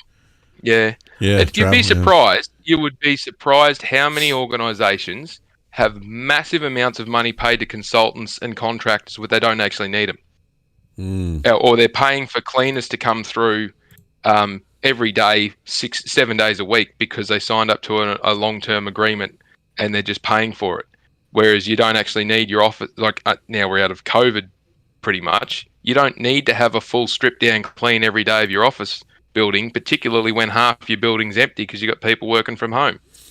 So, and you can save millions, if not tens of millions of dollars in these bigger companies by just rationalizing what you're actually doing, particularly in repairs and maintenance sections as well, rather than looking at the number one expenditure line being labor and just going, oh, we're going to get 10% of them gone. And, you know, again, it's in the news. It's I shouldn't say it's unconfirmed. It's not widely known exactly who, what, where, and when Bungie made that decision. But if they've chopped 8% of their labor and outsourced it, they're not actually saving direct expenditure. They're reducing the expenditure, but it's taking a crap load of stuff out of their call them provisions of labor related provisions and on costs that get applied. You know, I said before, in Australia it's 43% on cost to your labor. When you drop a person out of your labor force and you take it out to a consultant or a contractor or outsource it, you get rid of all of those costs. And it makes a big impact really quickly. But you do pay a premium by, you know, if you get the right people to do the work for you. So it's not always the smartest solution because you have a transition period and you could drop 12 months of product, you know, 30 to 40% drop off in productivity immediately, and it can last for 12 to 18 months. So yeah, they want to, and I suppose tied into another point, that crap with Unity, trying to rejig their pricing structure and go after every developer. Absolutely appalling decision because it was never going to work. But that sort of stuff pops up out of the blue and it makes a massive impact on the smaller devs, and it can pretty much mean that they can't do their game. They can't finish their game. But what it does is the big guys, they just roll up with their negotiation business advisory team and they go, all right, well, we're not going to pay that. What do you actually want to do? And they'll sit down and they'll bash out a deal which is pretty much the same as what they're already getting, and they just do it as a separate arrangement. But if you haven't got the bargaining power or the knowledge to do it, you're up shit's creek, basically. And who pays for it in the end? We do. Either we get higher priced games, or we get less quality in the games, or we get less. And it's an odd thing to say in 2023, but we get less games. But there's a lot of games released this year which got pushed from 21 and 22. Yeah, that's a great point. Yeah. So, but in regards to that article, and it is a decent read, and it is. Well, hold on. I got a couple more things to say. It is repeating. Yeah, there's a couple more things in the article I need to read, but go ahead. I was just going to say it is a very much a repeat of what Logic was saying the last 12 months, really. But the breakdown is pretty good. But 2023 is the first full year we're out of the COVID impacts, so to speak. So it'd be more sensible to relate where we currently sit back to 2018, 2019 than it would be to compare it to 21 and 22.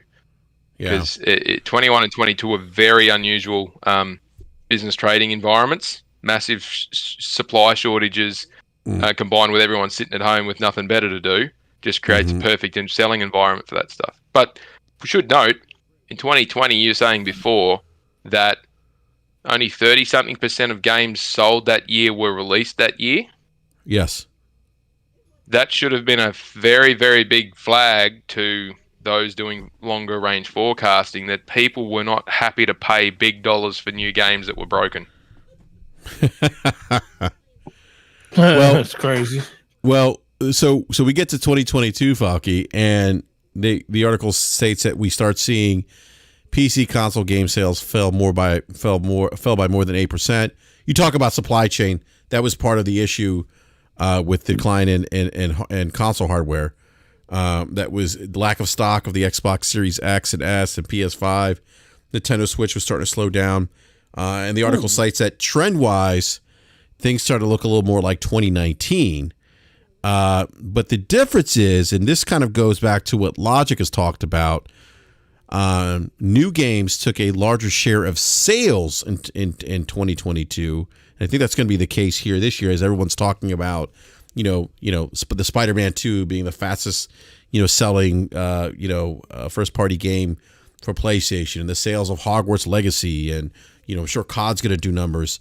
Those sales numbers, those record-breaking numbers are really concentrated around a small group of publishers and big games. And the article speaks to, games took a larger share of sales that year, 2022, 40%.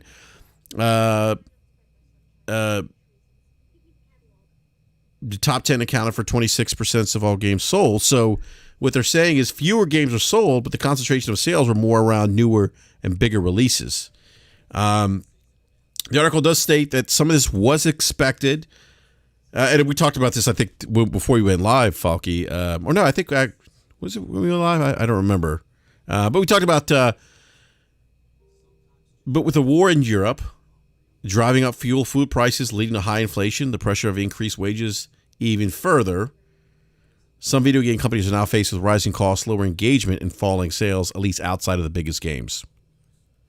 The article does say 2033 is looking better with an expected return to growth for the business overall. However, while the big names are doing well, it's an inconsistent market for everybody else. Investment has slowed and outgoings are high. After years of excessive expansion investment, some companies have had to look closely at their own projects, the current market trends, and their costs, which have resulted in many of the job losses reported over the last year. So I thought this was a great article by Game Industry Biz. I thought it gave a good, I like how they gave us a kind of how do we get here, starting from 2019, guiding us through the pandemic, post-pandemic. And I thought it was important that they point out that, look, and I think what you just said, Logic, right, where the ones that are really making the money are the big publishers, right? The ones that are putting out these big AAA games. Yep. Yeah. And you said that. Go ahead. Well, we had, and again, I have full respect for the work that he does, but, I went back over the last few weeks and read an article that had been written by Jeff Grubb, I guess while he was still at VentureBeat, where he talked about kind of, his feelings after the announcement of the acquisition. And since then I would characterize he's been more strident, right, about his position on the acquisition, that it really wasn't something that would serve harm to the industry and the workforce of the industry. And a lot of that was centered around this notion that, this would, while developers get kind of chewed up and churned out of some of these big machines of developers, at these companies that have consolidated, what that does is that frees up labor to go back out into the market and to stand up independent studios and to, do types of content that they, really want the freedom to do that they weren't able to do under the bigs. And he mentioned in this particular article written back in, I guess, or the beginning of 2022, he mentioned that, and this will enable, those developers to put food on their table and, and take care of kids.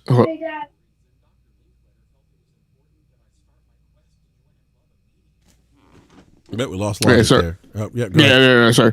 And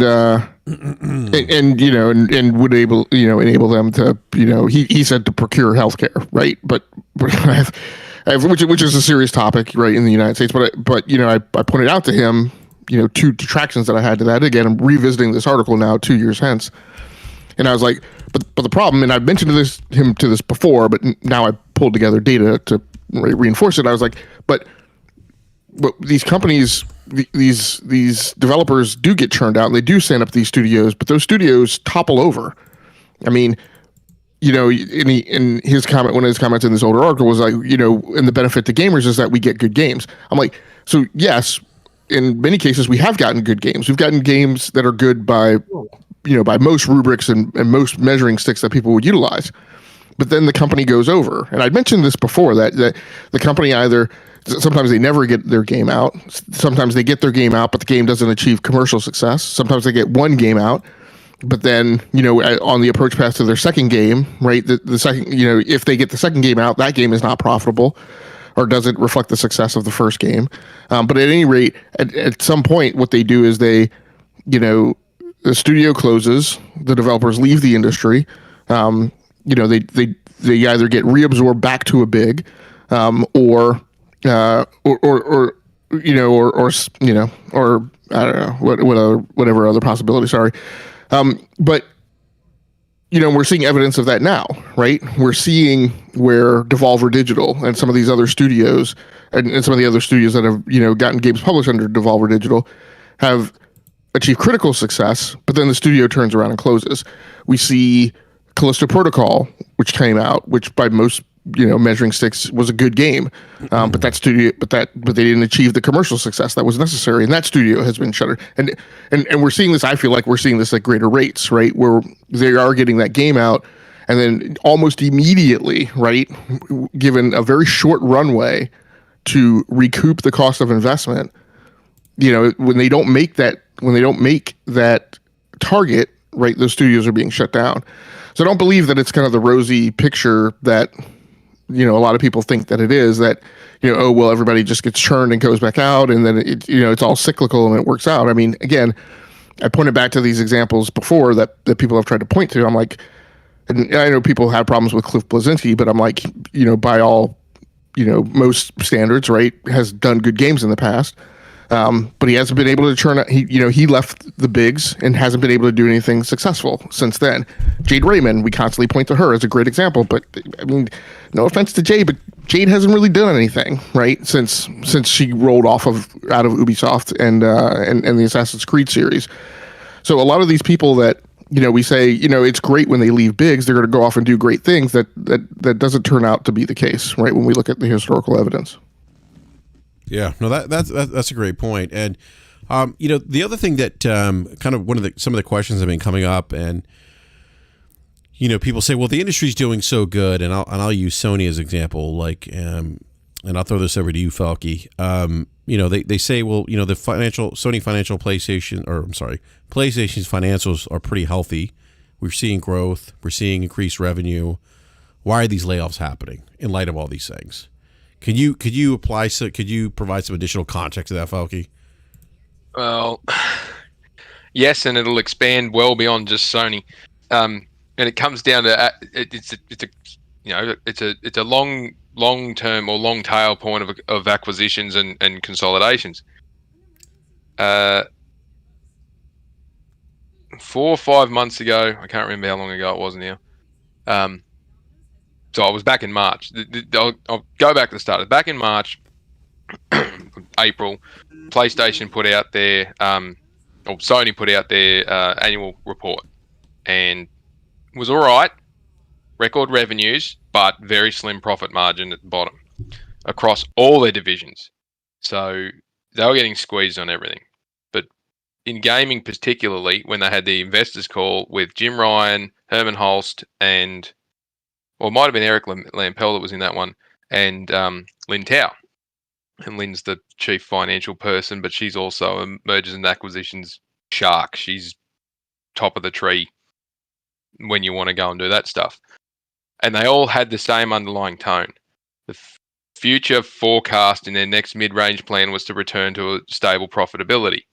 And PlayStation's usually around the 8 to 12% profitability, or Sony as a group is usually around that. They don't work in a high margin sectors anywhere, even their gaming isn't.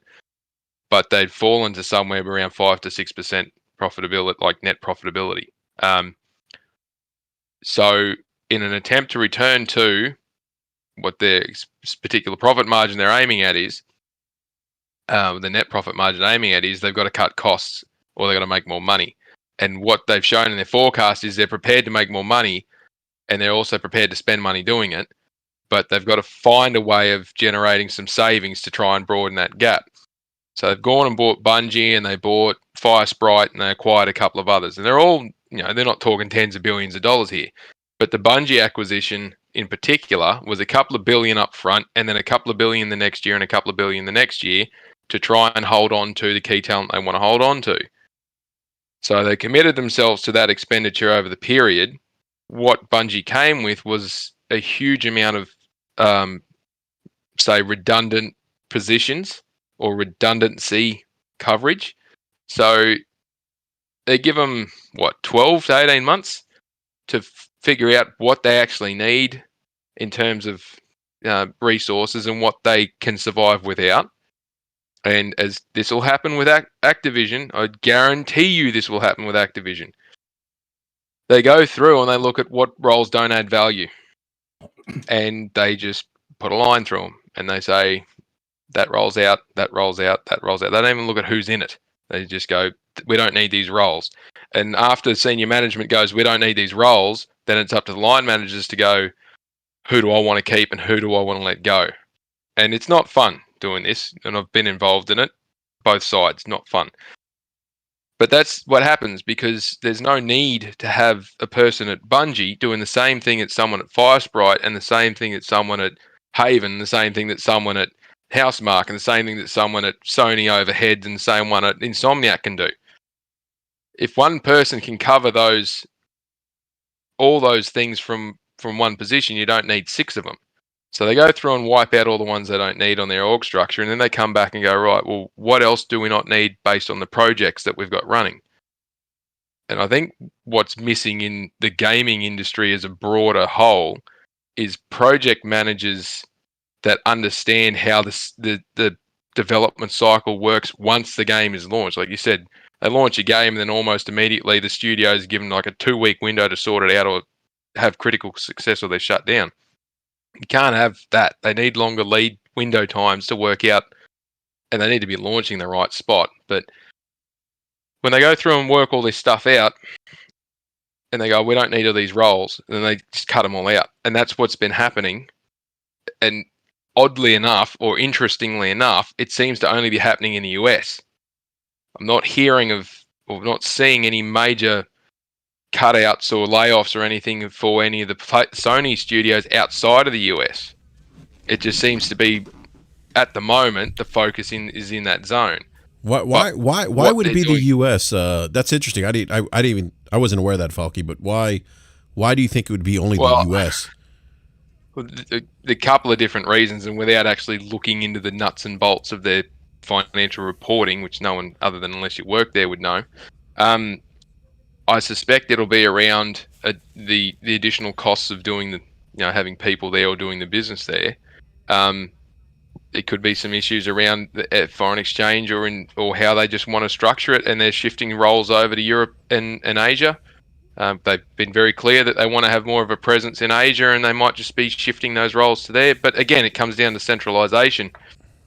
2018, 2019, when Jim Ryan first took over as the boss at SIE, his first job was to take 3 totally separate businesses and combine them into one. And when he did that, then they had a big heap of layoffs because they didn't need all these people because they've now centralized it. They've had a big push of acquisitions. Yes, they're not giant studios, but they're still acquisitions. Yeah. They brought all these studios in, they've worked out what they need and what they don't need, and anyone or any roles that aren't adding value, they've cut the roles. So, and it'll happen. It happens in cycles all the time. You buy a couple in, you look at what you need, you restructure, you go to the next one. You restructure, you go to the next one. Restructures every 3 to 5 years in global businesses aren't unusual. And typically when management shifts out, senior management shifts out and there's a bit of a shuffle up through the order of, C-level and executives and all the rest of it, and the group management level under regional management then shuffle around as well. You'll have people that'll exit with the senior managers. You'll have other people that'll shift up. You'll have some other stuff that goes on. Someone might take over looking after a second division when that position becomes vacated by the other manager. So they might not need multiple people to do certain roles. Again, it comes down to Falky. By the way, what resources you need. Falky, what you're describing is almost what I see daily, not daily, but quite frequently. And we actually just went through a big retooling reorganization as we kind of pivot because some of our lines of business were really hit pretty hard. More so on the advisory side because of the tightening of discretionary spending by big corporations. But I'm sorry, but go ahead, man. What you're describing is what I've seen as well. But I'm sorry, go ahead, man. It's not an uncommon thing. It happens all the time. It's not. The problem at the moment, and I will call it a problem, is that, and I don't want to hang shit on everyone in this group, but the media and a lot of influencers and commentators, they get something and they extrapolate it out to say the whole industry is in trouble or this major organization's in trouble. And they hyper focus on this event, which is happening now because it must be a slow news week. Well, but it has happened multiple times in the last decade. And remember when Sean Layton exited, Jim Ryan came in, there's a whole big reshuffle then, and everyone was up in arms with Sony. PlayStation was in trouble then too. I remember that. Oh, that was the end. That was the death knock. It's done. They've lost their greatest weapon. It's completely done. And yet their business performance since then as a business unit has been best it's ever been. But then you look at the business performance versus how it's viewed socially and all the rest of it is very different depending on which part of the world you're in and how you're perceiving it.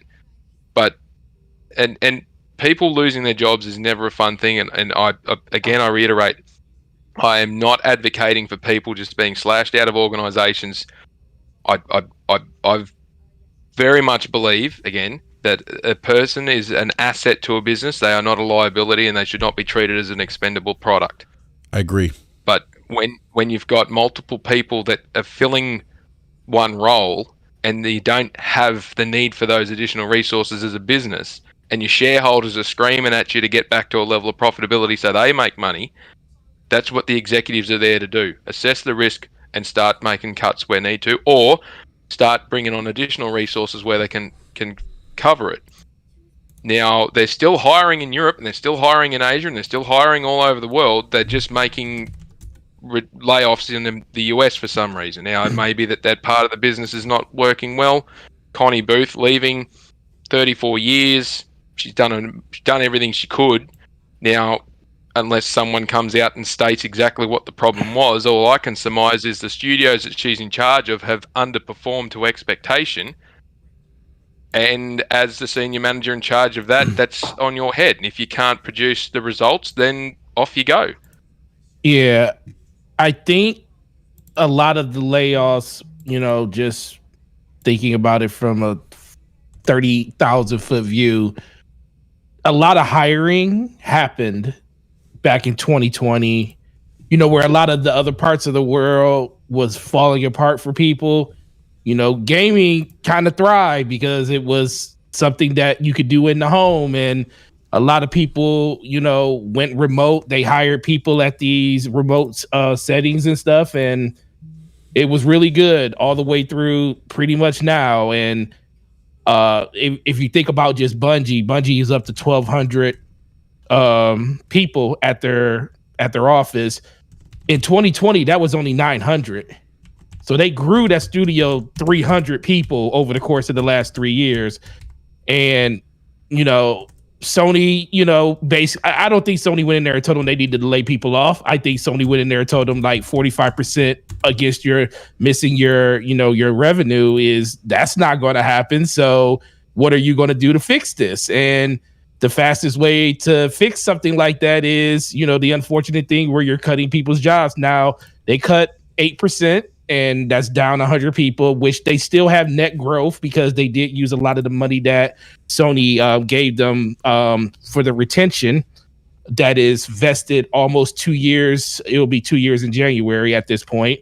So a lot of people are getting that. But the unfortunate thing is I just think, and I just think that it's like the human element. People just don't understand that side of it.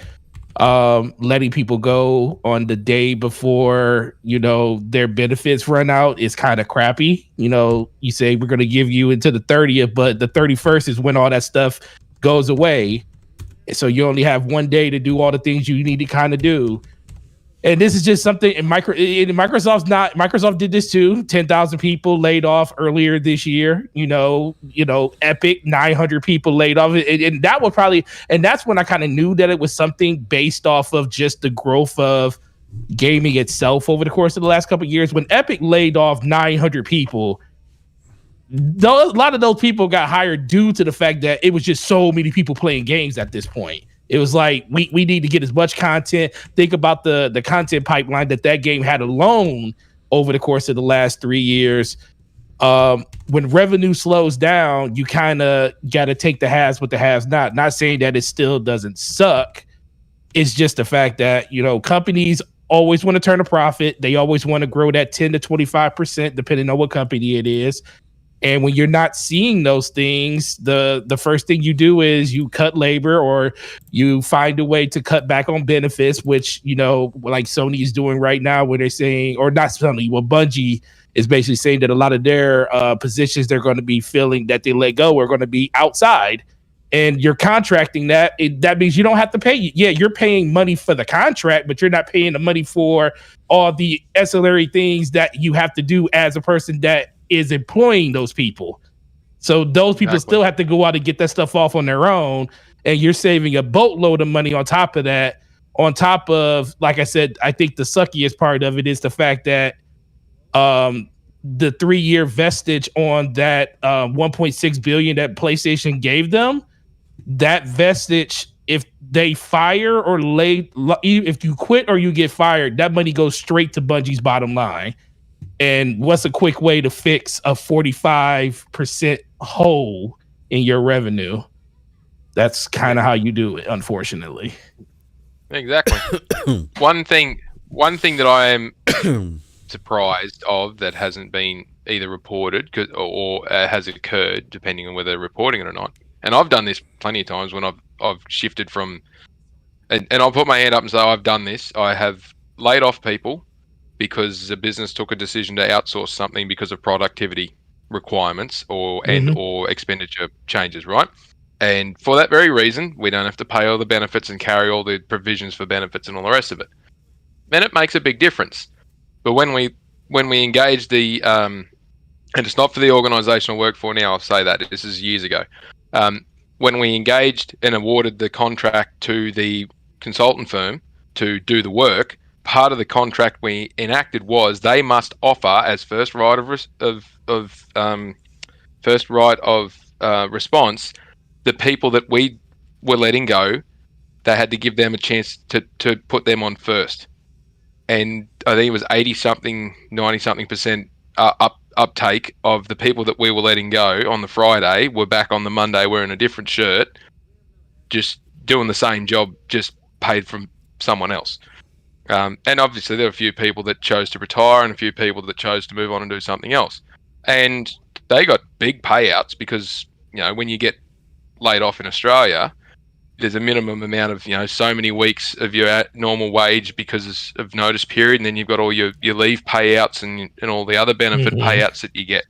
So there were some people that were taking $60,000, $70,000 payouts on the Friday and coming back to work on the Monday for the same money. So it's not always a bad outcome depending on how you do it. But if Bungie's just gone, here, you're out, here's your notice, you're gone, and your benefits run out tomorrow, and you're getting nothing more. It's pretty crappy, because you could quite easily cost you nothing as a manager or as an organization to set things up so that if I'm outsourcing it or I'm moving on to something else, I can at least help the people I'm departing, because they've got all the knowledge and experience of your business. That's the other thing they're losing too.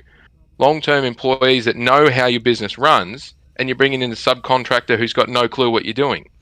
It'd be better off to just say, hey, these are the people we let go. You please employ them so that they can come back next week and continue on. Right. And I don't want to be unfactual about it. I did mistake. They did keep their benefits, 3 months of benefits through Cobra. It was tied in with their severance. What they lost was the ability for expenses and stuff was literally had to be done on the 31st of every day, every or the last day of every month. And they lost the ability to put any of that stuff in with that. So they kept their benefits.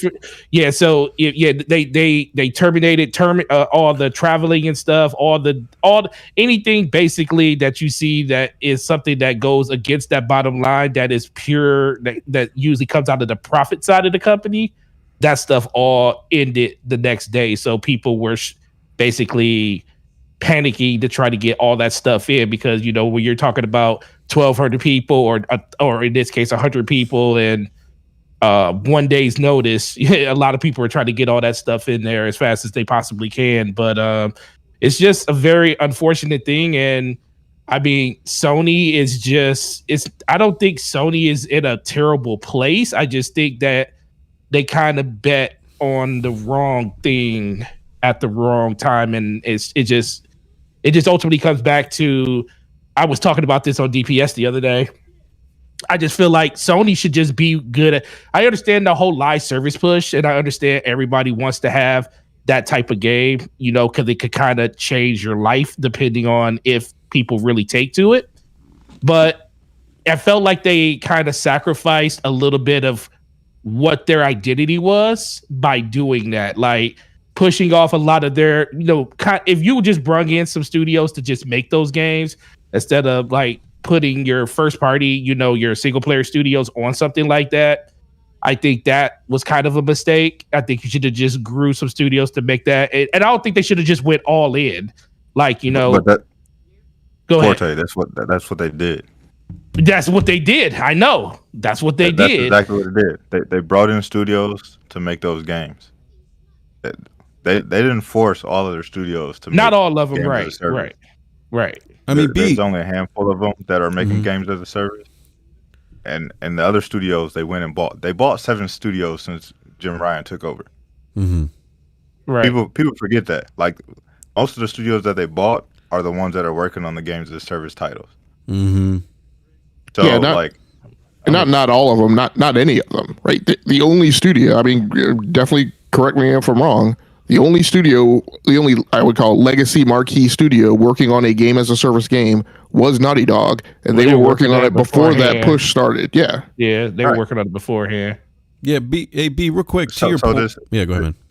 This notion that like they destroyed, or they're destroying their first party identity, or they're making all their first party studios work on these games as service. That is incorrect. I think it's just a perception. Like, I agree with you. I think it's a perception that people are taking from it, but that's not. That don't be right now. Right. All they got to do they're is too. look at the last generation. How many games did Santa Monica release last generation?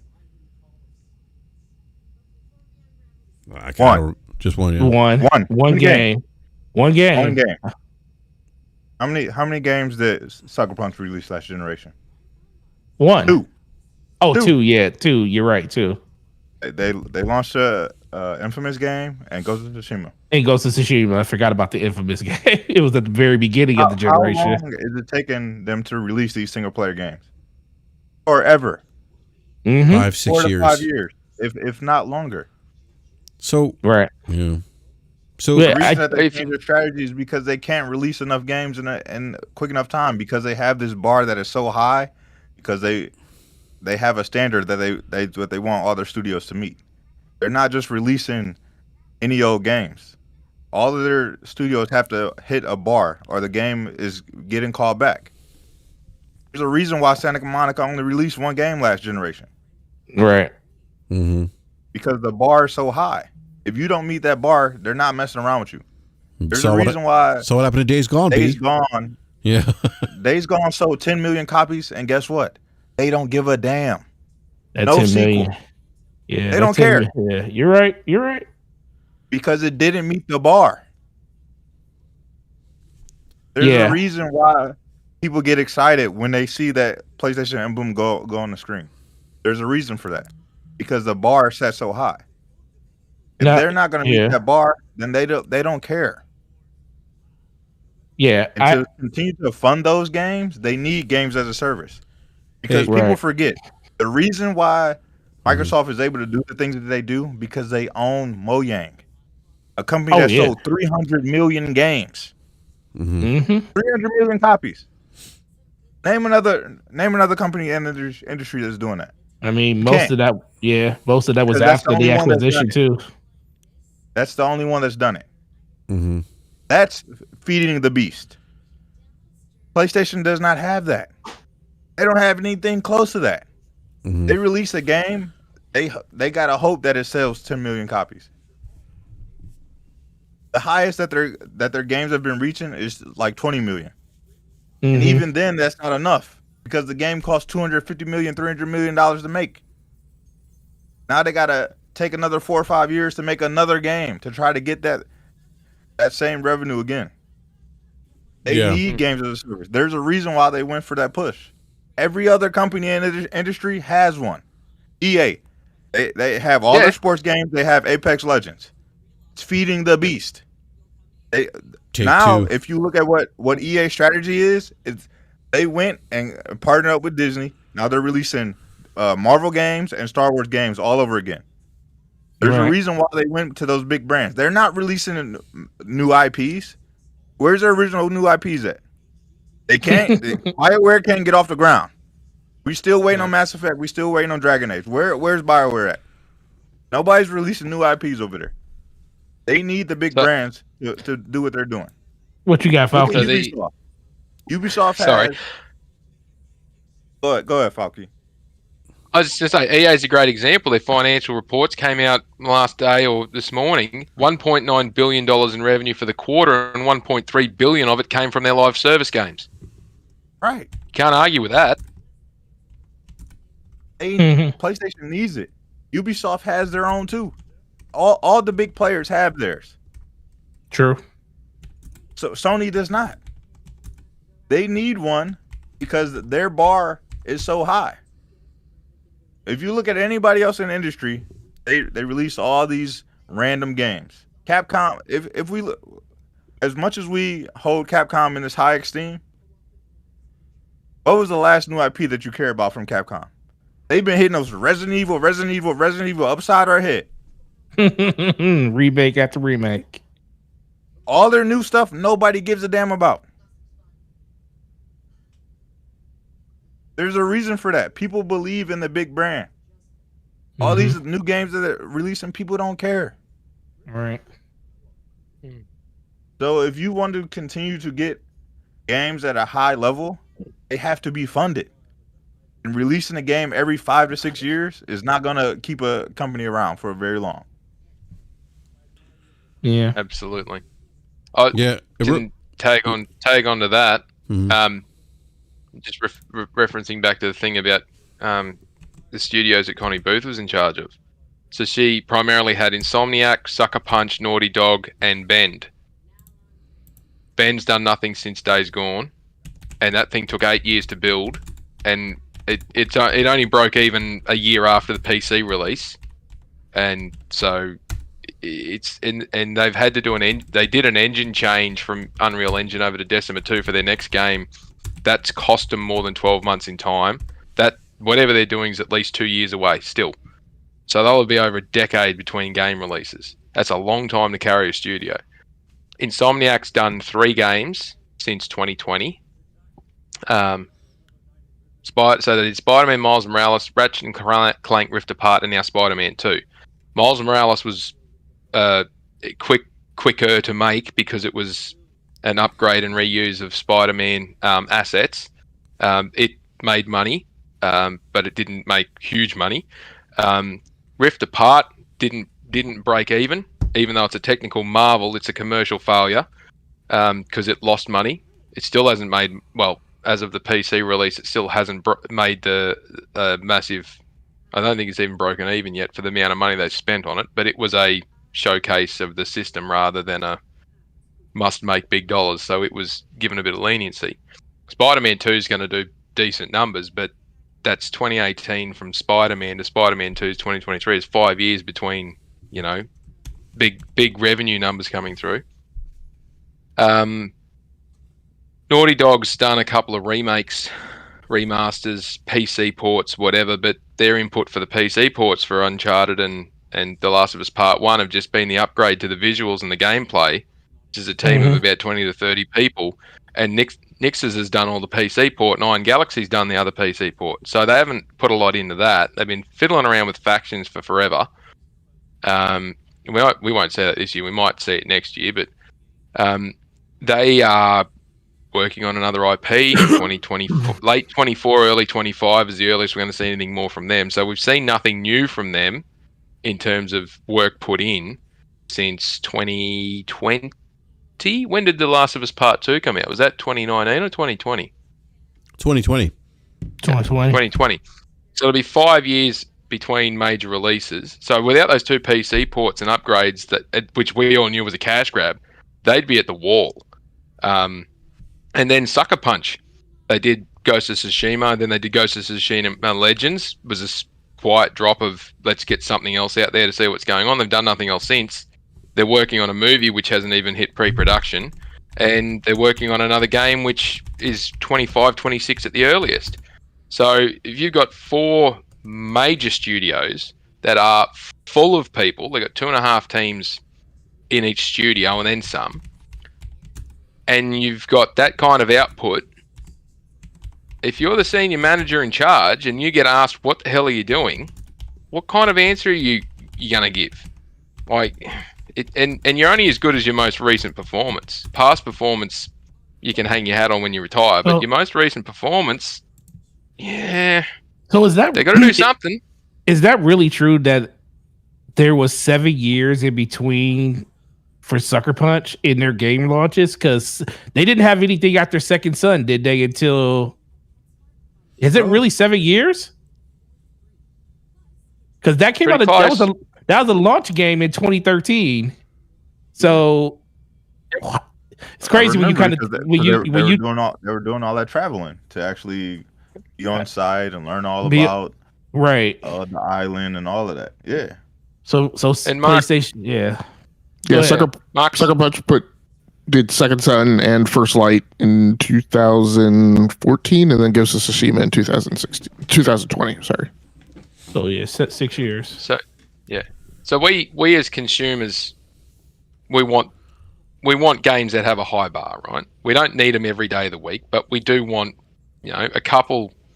We expect a couple every year that hit that high bar. They're stupidly expensive to make, and the new, I would say the new hardware, the PS5 was built with the intention of making the time to get a game to, from conception to triangle faster, that it was going to be less time spent getting the thing up and running on the system. So you had more time to spend polishing, or you had more time to spend on other things, or you could just get the game out quicker. Insomniac's proven you can get sequels out quickly. Well, that was the other thing I forgot to mention. Insomniac's done nothing but sequels. Insomniac hasn't done a new IP. And Insomniac hasn't done a new IP in forever. So they could probably pump out a game every 2 years. New Ratchet this year, and then Wolverine will be whatever it is, in sequence, because they just can keep reusing assets in that engine. But at some point, if they ever tried to flick over and do a new IP from scratch, there'll be 5 years plus at least between that it'll take to do that. So, and it's proven by the other studio, and that particular issue is not limited just to America. That's an issue that the whole of PlayStation has with their first party studios, is they set the bar and it takes forever to get there. And then they got a hit, like you said, Falky. Like they can't have a break even scenario or a game that doesn't sell well. Like, you know, as much as you know, I loved Ratchet and Clank Rift Apart. It didn't make money. It cost them 165 million or something to make it, and they sold 1.4 million copies or 1.6 million copies or something like that. Up until they did the PC port, something stupid like that. So even if, you know. So the question is, 3.6 for Bungie. Do we think that was? It feels like that was an investment to accelerate to try to get these games out quicker, like to at least help, get them off the ground quicker. I should say, not get them out quicker, but just get the understanding around their new studios building those games. That was a big investment. And do we think that? I never really got anybody's opinions on that when it happened. You know, it was kind of crazy when it went down. Now that we think about it now, and I mean, you know, hindsight is you know, whatever. What do we think about that decision compared to the state that it is in now? I still think it was a good decision. I do too. We haven't seen the fruits of the labor yet. You know what I mean? Like they don't have the know-how to produce those types of games. So if you at least get someone in there who knows what's going on, you know what I mean, you at least have a leg to stand on. You know what I mean? Like otherwise they could have just been putting out anything and it could have fell on its face. At least they now own Bungie. Bungie comes with, you know, the big name. They come with some accolades, and people respect the name. So at least when Bungie releases titles, you know what I mean, that'll open up the eyes and ears of gamers, and you know, they'll pay attention. So you know, we just have to kind of let this all play out. I mean, they've only been over there for a couple years, you know what I mean, and like we all know, games take time. I agree. I always thought that I still think it was a good deal. The only thing that, and it's always been in the back of my mind, being a person that played the game, and the reason I don't play the game is because of the quality of the game has declined significantly over the course of like the last year and a half to 2 years. Not saying that it was a correlation to PlayStation buying them, but I do think Bungie in themselves, I think they're being stretched way too thin, and that's kind of their own doing. They're working on 2 new IPs, which one is Marathon, one is Project Gumball, which is a mobile game. You got Destiny 2 with expanded DLC that they're working on for their finale with the final shape. And you have them going around helping these other studios, you know, get their games off the ground. Now, that's a big studio, but I also think I just think that studio is doing way too much, and I think they kind of oversold themselves to what PlayStation wanted. I think perfect example, they went in telling PlayStation that their projections on that revenue was going to be what it was, and when it didn't, and honestly, think about it, the reason that revenue's not there is because the game isn't where it needs to be anymore for it to be there. So what's the thing? So this isn't a PlayStation issue. This is a Bungie saying we can do all of these things for you, along with still keep our game up and, you know, up to snuff. And you're seeing that that's something that can't happen. So I do agree that I think it was still a good purchase, but I think a lot of things need to be scaled back on the Bungie end of it because that studio is only as good as the games that they release. If they can't show that they can keep their own house in order, how are these studios? And I think that's kind of a little bit of dissension if you go off of what some people are saying about what the other studios are saying about, especially with Naughty Dog. If they can't even get their own stuff together, how are they expected to lead other people to get that stuff together too? So, you know, that's kind of the thing that I kind of always look at when it comes to that. I just think they're just stretched way too thin at this point because they're doing too much. I mean, I don't, and admittedly, there's lots of stuff that goes around that I don't entirely pay a ton of attention to, and the stuff I don't pay attention to is typically because I don't necessarily believe that it has any weight to it. I mean, I don't know that we know that Destiny. I don't know that we know that Bungie resources are deployed to actually provide labor effort, like directly contributable labor effort in terms of engineering support and engineering hours towards productivity to get games off the ground at other studios. I mean, the only thing that I've read and that I am certain about is that they are doing some degree of consultation in terms of kind of design review and business model review for those studios, which is not that's like a one person job, maybe two. I just don't have the sense that like 100 Bungie devs have been, scattershot to 10 different studios to put in, 1,000 engineering labor hours to help with the development of a game. So I don't know that that's as much of a strain. It would make sense though if you look at the impact that they're having. It's well known. Sony bought Bungie to get access to the not so much the platform, but the experience and the expertise around building a live service platform, rather than trying to do it themselves and hiring people in. They just go, well, we'll buy this and then we'll integrate this because the opportunity's there, and that fair enough.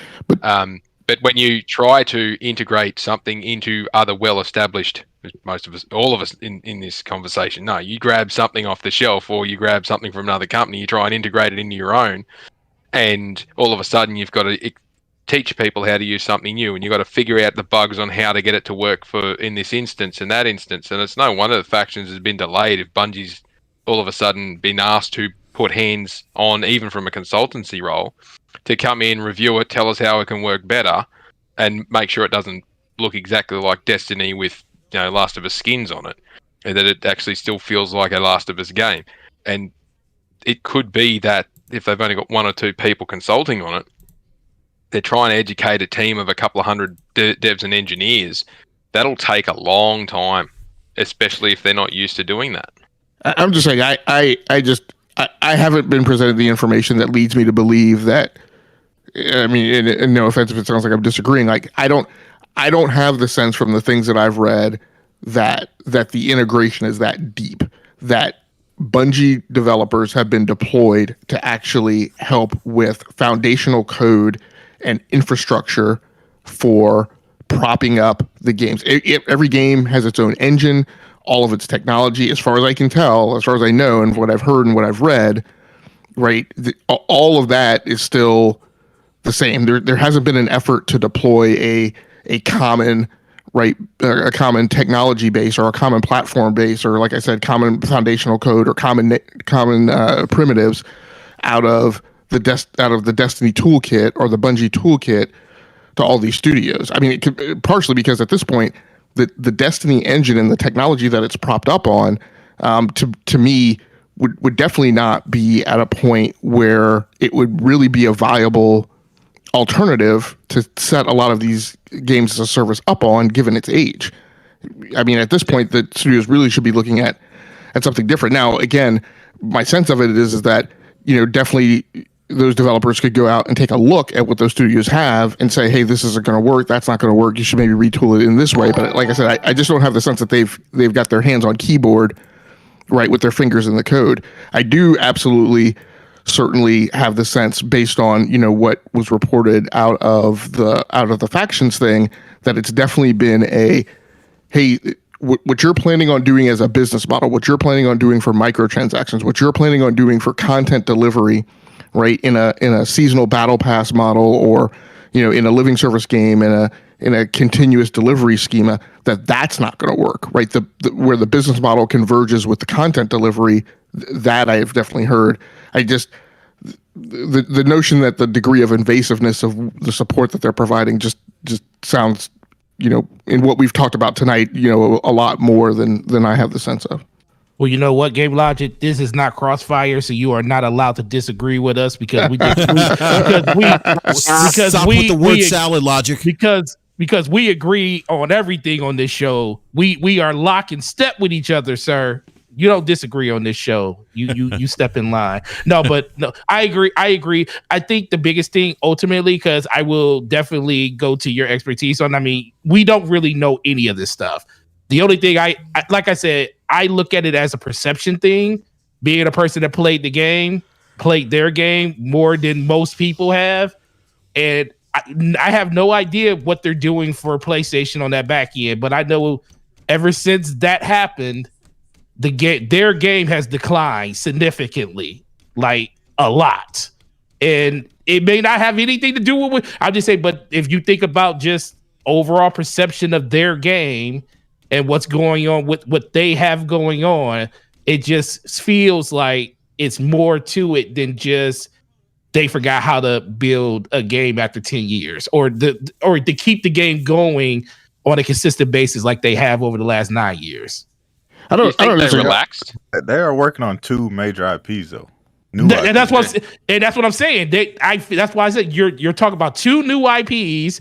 They're finishing out their major IP, which is Destiny, which is the only game. Think about it. That's the only game that's bringing revenue in for them right now. Yes, they got the cash influx from PlayStation, but their revenue is coming from Destiny. So the game that literally pays their bills for the most part, or helps them keep building new stuff for it, is the one that's floundering right now. And it's the one that is kind of under scrutiny because it's the one that's underperforming. And it just comes back to, I don't think it's PlayStation or the fact that they're doing this. I just feel like there's a lot of things going on with that studio and I think a lot of stuff is still going to come out about it. I don't think we're at the end of it. We're probably at just the tip of the iceberg. But I don't disagree with you about the whole PlayStation thing. I just think that studio, just from a perception point of view, is doing too much.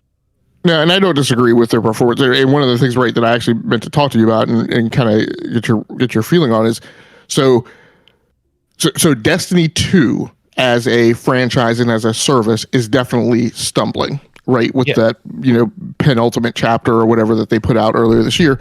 But remember that the history and the legacy of Destiny 2 is expandables, expansion content, right, in terms of like those big bat swings, right, when the big chapters come out, that have been hit and miss.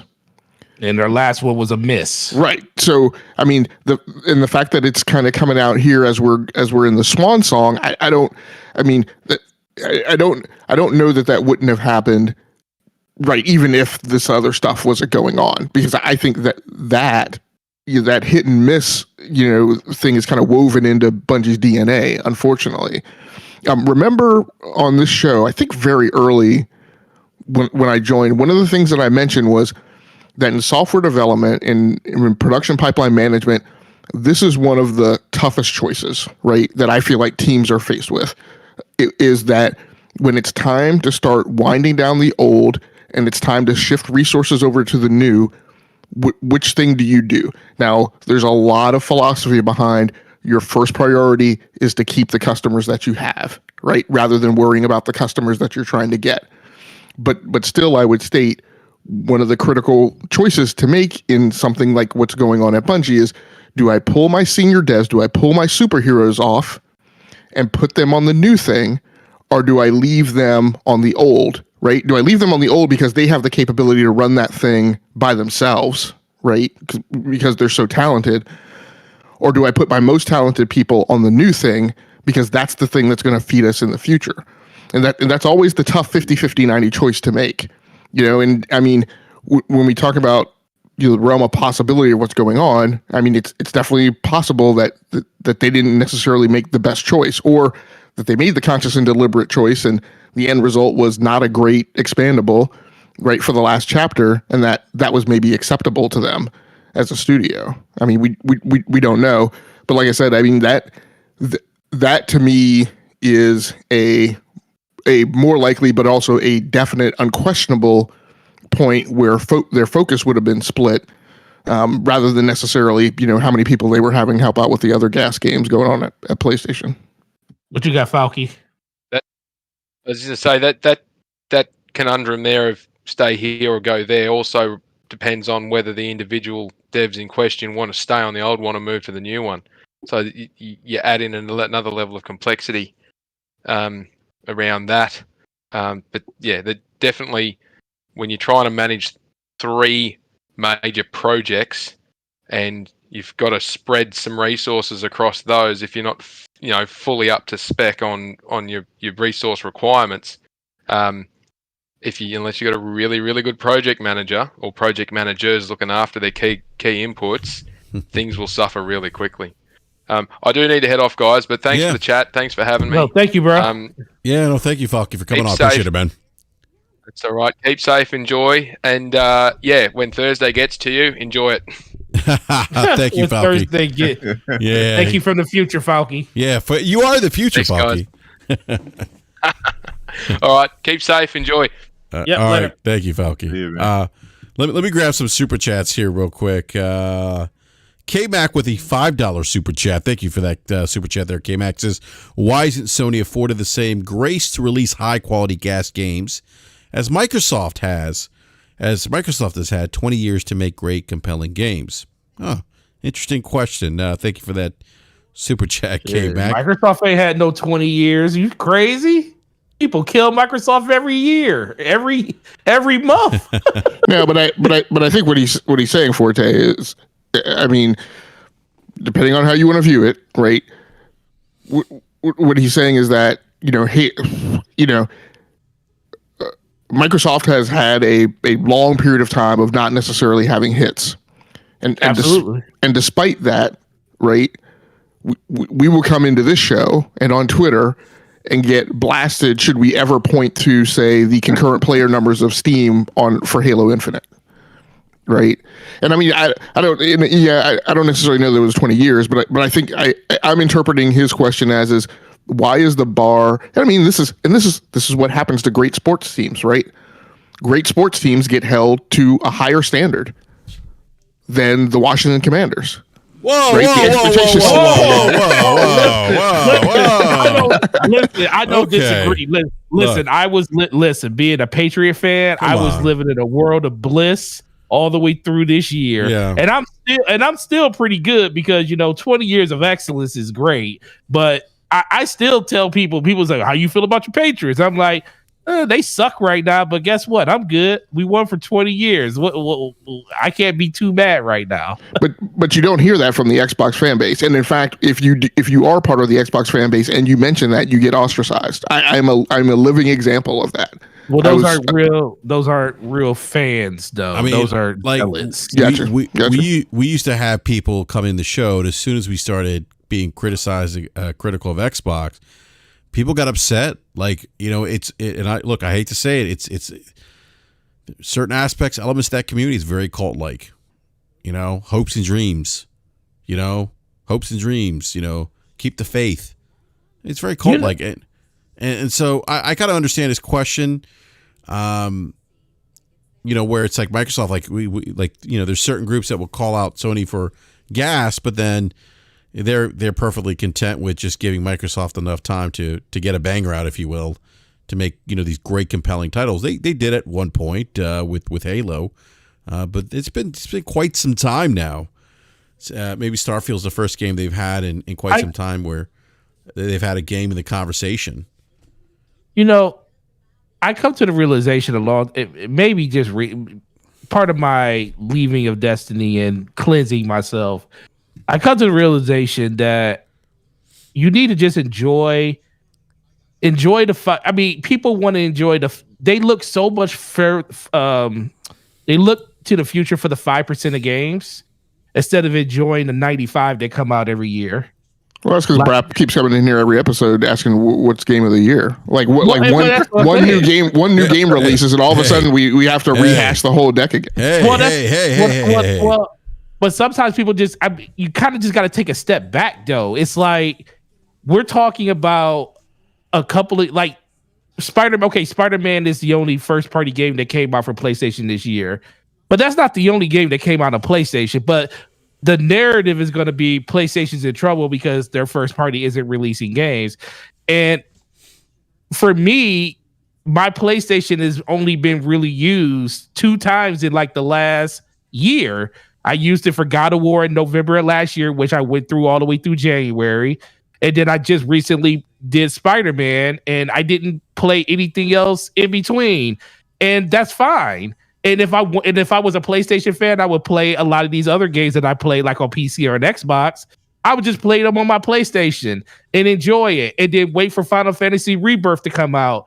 So we're all focused, and I get it because you buy the console for the experiences that you look forward to the most. But there are so many games that release over the course of a year that if you sit back and just think about just not just the 5%, but think of the whole pie as a whole, this year has been amazing. So why are we so focused on the one or two games that only come out on that platform?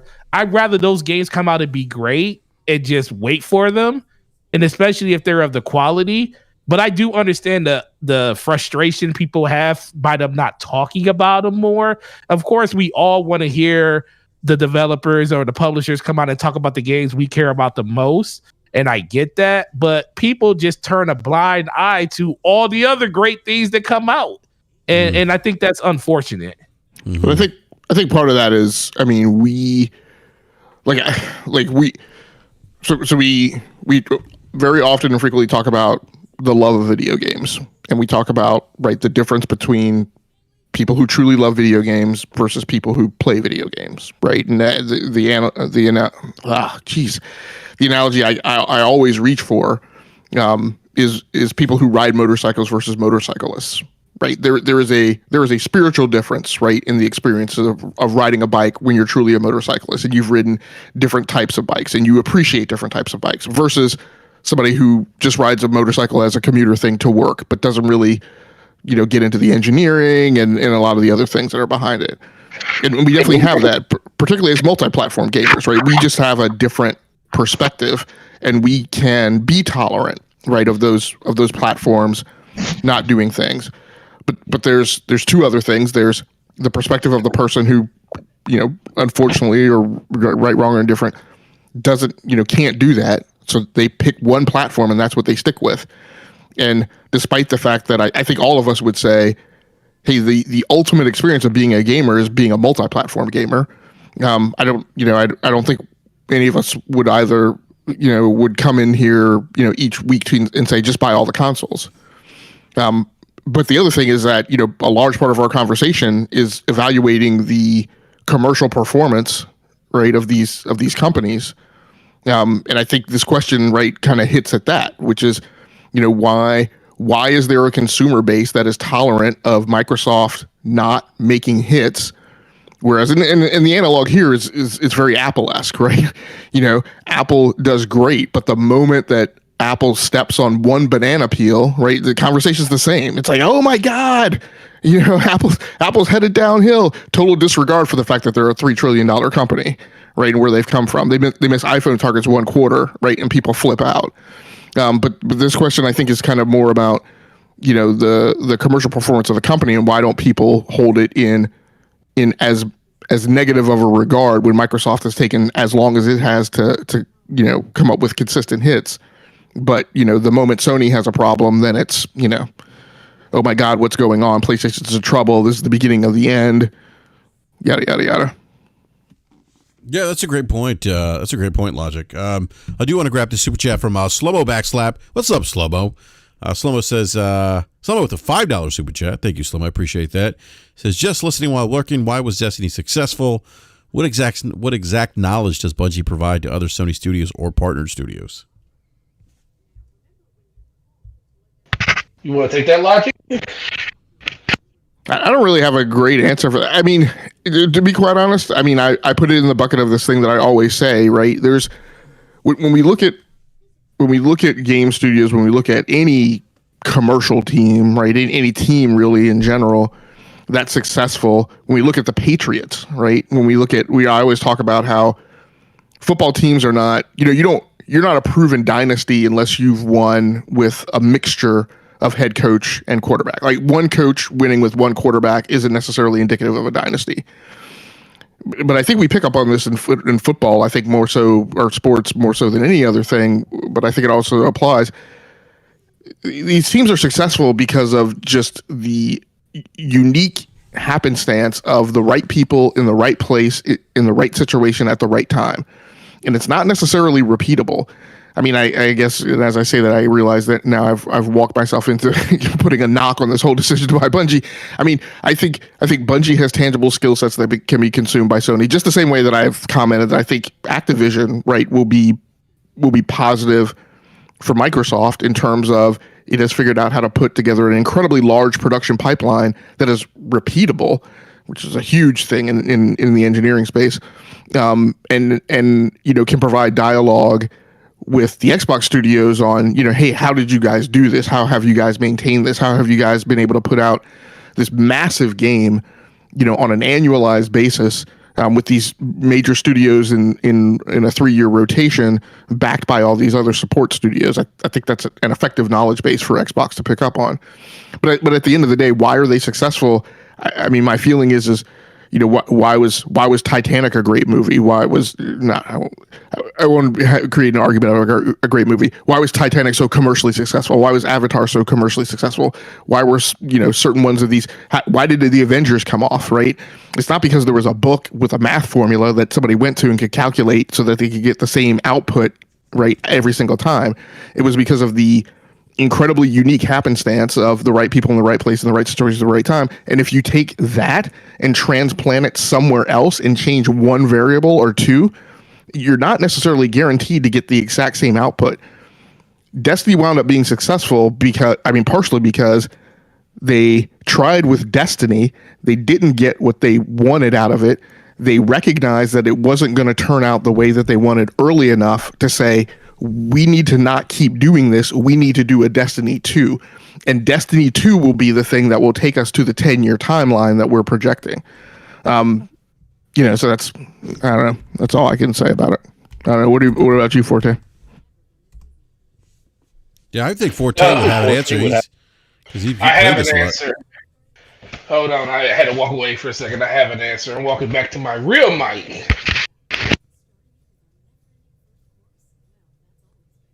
Yeah, so real quick, I think for me, Destiny kind of, much like what Bungie did with Halo, I think it was like the first real like console game or gas game that really kind of, well, at least for me personally, resonated with me. I think we talk about like Halo being kind of that FPS that showed that you could have a good FPS on console, minus keyboard, mouse. I kind of feel the same way about Destiny on consoles. Yeah. I agree with Logic when it comes to that. I just think that, listen, man, as much as I can't stand that studio right now with everything that's happening, it still doesn't change the fact that they were able to do something that most other studios were not able to do. They were able to. And some people will say it's because of the time that the game came out. There was nothing else of note for people to want to play. But there is always games out there that could take people away. And they found a way to have a game that was compelling enough that people truly didn't like at first because they were expecting something completely different. Just look at the Metacritic score of Destiny 1. And they were able to find a balance with their player base to bring people to that game. And that's the thing that all these other studios or Sony, that's the thing that Sony wants. They want to know, what did you do? Because guess what? They still had amazing gameplay, gunplay. The game still got like a 70 on Metacritic or 71 or 72. I can't remember exactly what it was. But even with that being said, the game still had a concurrent for the first couple of years. It was close to anywhere from a quarter million to 500,000 people playing that game every day, and that persists pretty much up until 2 years ago with Destiny 2, and even now the game still has a strong player base, anywhere from 50 to 100,000 people a day across all platforms. And a lot of live service games wish they could have that. Even if you just look at Steam numbers by themselves, 40,000, 50,000 concurrent people, that's still top 10 on the biggest platform on PC, where people have a lot of different choices of games they can play. And yes, it doesn't look as good as Counter-Strike's 500,000 people or, BGS when it came to them having 1 million concurrent people over the course of this earlier this year. It doesn't look as sexy as that number looks, but 9 years into a franchise, they found a way to still have a solid 100,000 people play their game every day consistently. And that's with people hating the game and having a love-hate relationship with them with the game. So, yes, a lot of it has something to do with cynical when it comes to the player base itself. They just don't know how to put it down. But a lot of that has to do with they found some type of magic when it comes to like the content loop that made people want to play it. Now, I fell off of it because I just didn't want to do the content loop no more. It didn't work for me, and I'm done. I mean, I'm not done. I want to finish out the final shape because I want to see my 10 years, I want to see the end of my 10 years. But I'm one of those people that after that, I'm pretty much done with that game. I'm deleting it. I'm never going to install it again because I got my feel of that game. Pause. But that's what they can offer to a lot of these other studios. The expertise of knowing that, hey, we were able to build a game from the ground up and have a consistent player base, even with all of the fires that they created, that they had to put out, but they still found a way to keep people engaged and want to keep playing the game.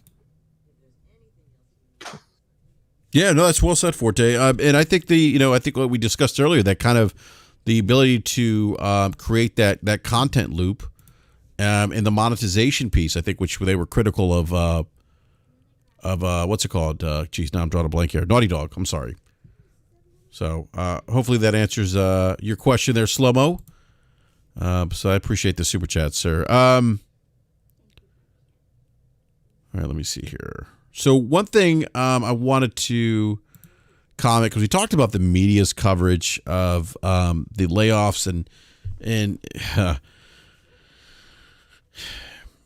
one of the things that came out, this is Paul Tassi, who writes for Forbes, said in regards to the Destiny layoffs, so this is a wider Sony problem. The gas bet investments in VR and the Xbox fight and all the rest. Bungie chose these cuts and how to do them badly, but Sony's facing clear headwinds. Spider-Man 5, PS5 sales aside, larger issues going on here. And I just... This is kind of the issue I've been having with the media more recently, games media in general, just even outside of video games. But that's why I say go to gamesindustrybiz.com. That Paul's mentioning these things, and it's a guess at best. Like, I think you and I talked about this, B, right? About the VR piece. Yeah. Mm-hmm. Like, what was your commentary on VR? Like, when he's talking about the investments in VR, maybe attributing to some of the headwinds that Sony's facing right now. Yeah, I mean, of course, if you look across the board with all the VR headsets that's come out within the last 2 years, none of them are selling to the expectation that all these brands had on them. So, I mean, VR is something that they invested in. They're going to continue to invest in it. They're not putting any of their major first party studios on it. It was never really designed for that. So, I mean, for that, I mean, it's. I don't see that as a reason why all these things are going on. Just like any other time, when you have a CEO stepping out, that's the time to kind of make some of these major changes. You'll see a lot of layoffs. You'll see, some of the, trying to cut back on payroll and things like that. And it's why Sony invested in, so many of these hero projects, going in India, going into Africa, going into China. I mean, they want to lower the cost of game development because, here in the U.S., it costs them a lot. And it's the reason why they went and bought European studios, because it costs a lot less for them to develop games over there.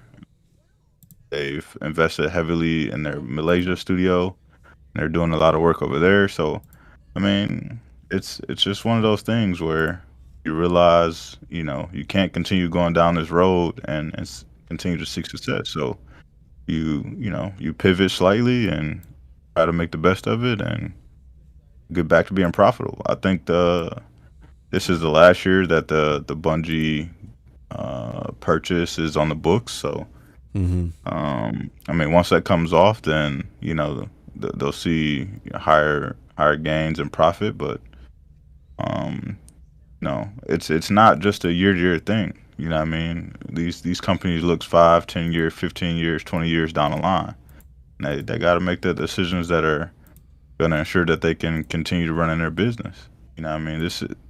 They can't wake up tomorrow and decide to make a decision that's only going to impact tomorrow. This is for 5 years down the line. Mm-hmm. Yeah, no, that's a great point. B Money. And the other thing that I thought was odd of Paul Tassi's take here is he mentioned the Xbox fight. I don't know how that would cause any issues per se with Sony. I mean, I think Logic, you and I talked about this earlier. Like, Sony does have legal counsel. I don't think there was any reports out that I'm aware of that. And I think you mentioned this too, Logic, that that they went out and sought outside counsel. I'm sorry, not counsel, counsel, and that they were using their internal counsel, which they pay for anyway. But the interesting piece here is that he talks about Spider-Man PS5 sales aside, largely like the sales and the financials. It is true what Falcom brought up the lower profit margins per se, but still, I mean, financially speaking, I mean, for what we've seen from the financials.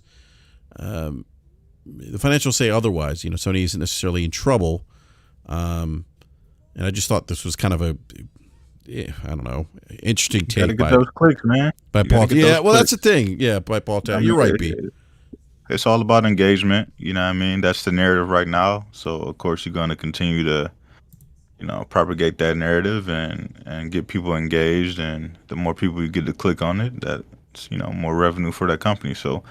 It's just one of those things. It happens anytime there's negative news. That's the most popular news, regardless of whatever it is. For whatever company. You know what I mean? That's the thing to do. You know what I mean? Profit off of negativity. So. Yeah, it's just unfortunate. It's bled over to gaming journalists because out of Paul's comments, and I don't agree with anything he said here. The gas bet. I mean, we haven't seen any gas releases, any other games release, or any games of service type games release. We don't know how those games are going to perform. So that's still up in the air. I don't know why he would bring that up. The Xbox fight's trivial because, again, assuming that Sony used their internal legal counsel, it wouldn't be anything in addition to, and I don't think it would have a downstream impact in their business where they would need to do budgetary cuts. But again, if you look at the financials, they're doing good. They're still console growth, hardware growth. I know people like to say, "Oh, that's the old number." It's all about Mao, which is another conversation. But yeah, I think gonna have Mao if people don't have consoles. Yeah, they go hand to hand, dumbasses. Sony doesn't have a app you can download. There's no virtual console in the cloud you can download. The monthly active users wouldn't be there if they didn't sell the fucking console. Yeah. They have to sell the console to have monthly active users. Yeah. They go hand in hand. So when people say it's an old number, no. It's not. Because they have to sell the console to have users. If they didn't, where would the users be? Yeah. I mean, the other thing to be, and logically, I think you brought this up. We're talking about Mao because I thought the interesting thing about Mao, and I had this conversation with somebody in the live chat in Crossfire with Mao. It's like, okay, well, what does that number mean? You're saying 150 Mao versus 120. Like, what does that 150 mean? Yes, it's a larger number, but it's not just the larger number. What does that Mao mean? What does that mean to revenue? Right. Because if Xbox has 150 million Mao, and yet they were making $9 billion in revenue less than PlayStation, who had less Mao, then that means that the more valuable customers who are spending more money are obviously on the other console. And so Mao isn't really the metric that I would say that people should look at. What I keep talking about is people should actually look at ARPU, because that's the metric that they actually care about. While they were reporting MAU, this has long been a standard in the industry since we shifted in this direction. While Xbox reports MAU, the metric that the industry actually cares about is ARPU, and we don't know what that is for Xbox.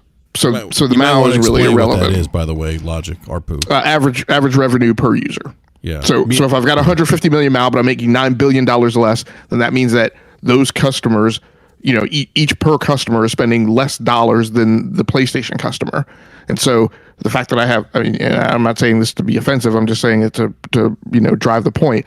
The fact that I have a bunch of cheap customers who aren't spending any money isn't really a great metric for my business model. Damn, cheap people. Gotta love that. Oh, man. Worst people. Yeah. And you got to remember that when Xbox calculates their MAU, they were counting all the people who just had Xbox Live Silver as well. Mm-hmm. So people who weren't even paying for Xbox Live were included in that. So like Logic said, those people who weren't spending money were included in that number. Mm-hmm. Yep. And that's true. And I see some people saying, oh, consoles aren't the end all be all in 2023. It's not 1996 anymore. The problem with that commentary is that it is a part of it is a metric that two companies use, and that's Nintendo and PlayStation. True. So I mean, you could try to discredit as much as you want, but that doesn't change the fact that that's still an important metric to those two companies. So, and Black Rider saying, but Xbox has proved that wrong. How has Xbox proved that wrong? Xbox has this really isn't something that's open for argument, right? There's X number of users who derive X number of dollars that are coming in, right? That ratio is a mathematical fact. Now you got people trying to argue math again, which goes back to my Paul Tassi thing. Like, Paul, you're arguing against math. You're arguing against financial statements, Paul. Like, to your point, B, it's about clicks, and that's the problem with. I'm not trying to get a rant about gaming media. It's not all gaming media, but a lot of gaming media I'm seeing now, it's about clicks. It's about farming engagement, and it feeds that conversation and fuels misinformation, disinformation. Yeah, go ahead, man. Because nobody's going to gaming websites anymore. Even IGN, who's the number one gaming website in the world, people are traveling to that website way less because they don't need to use websites anymore. These kids aren't using websites. They go to Twitter, they go on YouTube. That's where they get their gaming content from. That's where they get their news from. Pretty much. They're not us. They're not going to the IGNs looking up guides. They're looking up, game reviews and stuff like that. They go right on Twitter. Hey, I want to see what the latest game review is. I can see all the Metacritic numbers. Everybody's spilling it all over my timeline. If they need help with a game, they go right to YouTube. They go right to Twitch. These kids, they don't care about these gaming websites. The VG247s, the IGNs, the GameSpots, all these websites. These kids don't care about that. They're not engaged in that. They're not on message boards. They're not, in the comments talking about these video games. These kids don't care about that. So the only way to drive people to their comment section is to get the older guys like us, spew out some negativity because they know that's what's going to get everybody riled up, and that's how they get people in the comments. These young kids don't care about that. They go right to Twitter, laugh and goof around. They get the information they need. They get off and they go play their games. They don't care about all this other nonsense on these websites. Yeah. So Z Black Rider is saying in the chat again, his follow up to my question was financial show us. So again, that's not an explanation, Z Black Rider. So look, I'm not going to continue having a conversation with you if you're not going to participate in the conversation. If you're just going to take the lazy way out with a 3-word response. People are talking about ABK is going to change that. So first of all, I think Alvin said, well, that the ABK acquisition means that number doesn't mean anything. No, it actually does mean something because it establishes historical precedent. It shows us what the performance was of the Xbox division prior to the acquisition, which means that with 23 studios, right, and all of the resources behind it, that was the performance level that Xbox was able to achieve. It's not difficult to calculate what the impact of the ABK acquisition is. You just take the $8 or $9 billion of revenue that we know that they were earning before, You add that to the $16 billion, right? And you know what the MAU was for ABK. So you can calculate what the ratio is going to be and whether or not that's going to move the needle. If it does, that's great. But my point is that up until this point, the metric that everyone points to, which is the 150 million MAU, which has nothing whatsoever to do with the Activision acquisition, doesn't mean what people think that it means because it points to a very small ARPU. That's my point. And before we get our arms over our heads, right, trying to raise the roof about the ABK acquisition, number one, there's going to be a drop off in the total revenue that division drives as it transitions over to become part of Xbox. All indications right now are that Modern Warfare 3 is not going to perform commercially the way that Modern Warfare 2 did. Right? So those types of things have to be taken into context when we talk about the next round of performance that we're going to look at. Yeah, I'm confused I'm confused by this conversation. I'm not sure. I think you were pretty clear about ARPU. I'm just Z Black Rider.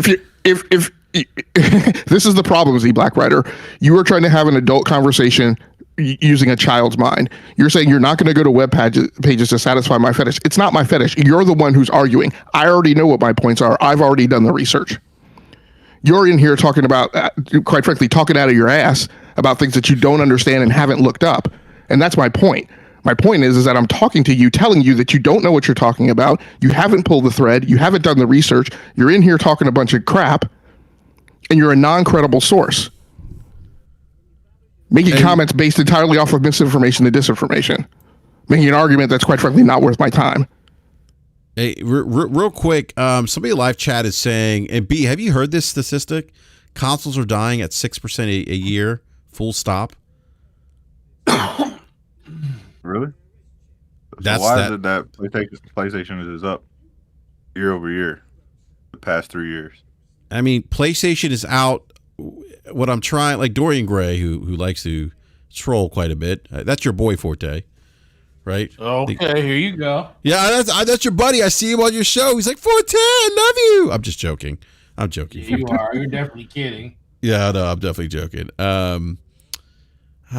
Z Black Rider, like, dude, like, you got to stop, man. Like, like you like we're having a different conversation, Z Black Rider. He's concerned about defending the brand that he's chosen to align himself with, and so his ego is becoming insulted, and his self-esteem is shrinking every time I mention that his green brand isn't doing as well as he thinks it is. I mean, if you think Xbox is doing great, continue buying their products, have fun gaming. Nobody's disputing that. We're talking about the actual factual financial information that's available for you to go look up. If you would be so inclined to get off your ass and stop being lazy and actually go look it up. But you're not going to go to web pages to satisfy my curiosity. You're not satisfying my curiosity. You're actually satisfying your own. But you're not interested in actually learning anything. You're just interested in coming up here in the chat and talking shit. Nobody has any time for you. Go troll somewhere else. Yeah, I just like we're not having conversations that revolve around trolling and you belong on BRAP. Like, that's a very childish comment. Like, and this goes back to my my concern and my disappointment with the discourse around gaming right now. It's like you see stuff like this, and then you get a guy like Dorian Gray who's straw manning. When you tell him, you present him actual data points that, hey, actually console sales are not dying as he claims. I asked him to cite a source. He can't cite a source, and he only responds with, it doesn't matter. PlayStation is going to sell the same 100 million every generation. They may sell 100 million, but you're being disingenuous by not. It's not just 100 million. It could be 120. It could be 150, 130. The point is that they are actually outpacing the PlayStation 3. At one point, we're outpacing the PlayStation 4. Actually, they may be out. I'd have to go and check. I don't know, Forte, if you know the number. Go ahead. 300,000 off the PlayStation 4 right now. What are they? They're 300,000 off. All right, so so PlayStation's 300,000 off pace of the PlayStation 4 in light of, by the way, severe supply constraints because of the pandemic, and they're only 300,000 off. They would pass it in the next month or two. with holiday sales going on and everybody getting ready for Christmas and whatnot. Yeah, so this is the part that's frustrating. Like when people come in like Dorian Gray and Z Black Rider and they make these comments and they just want to argue. They're not using any kind of facts to back up their arguments, and you ask them to cite reference material that shows, hey, when you say that consoles are dying, you can't provide a source. And now you're just like strawmanning the entire conversation. Well, the other question I have, and this is seriously a thing that I haven't understand for people who run around defending these brands. So the hypothesis is that the console market is shrinking. Okay. So out of that shrinking market, as I've said on here before, the Xbox market share of that is like 9%, 9 to 12% tops.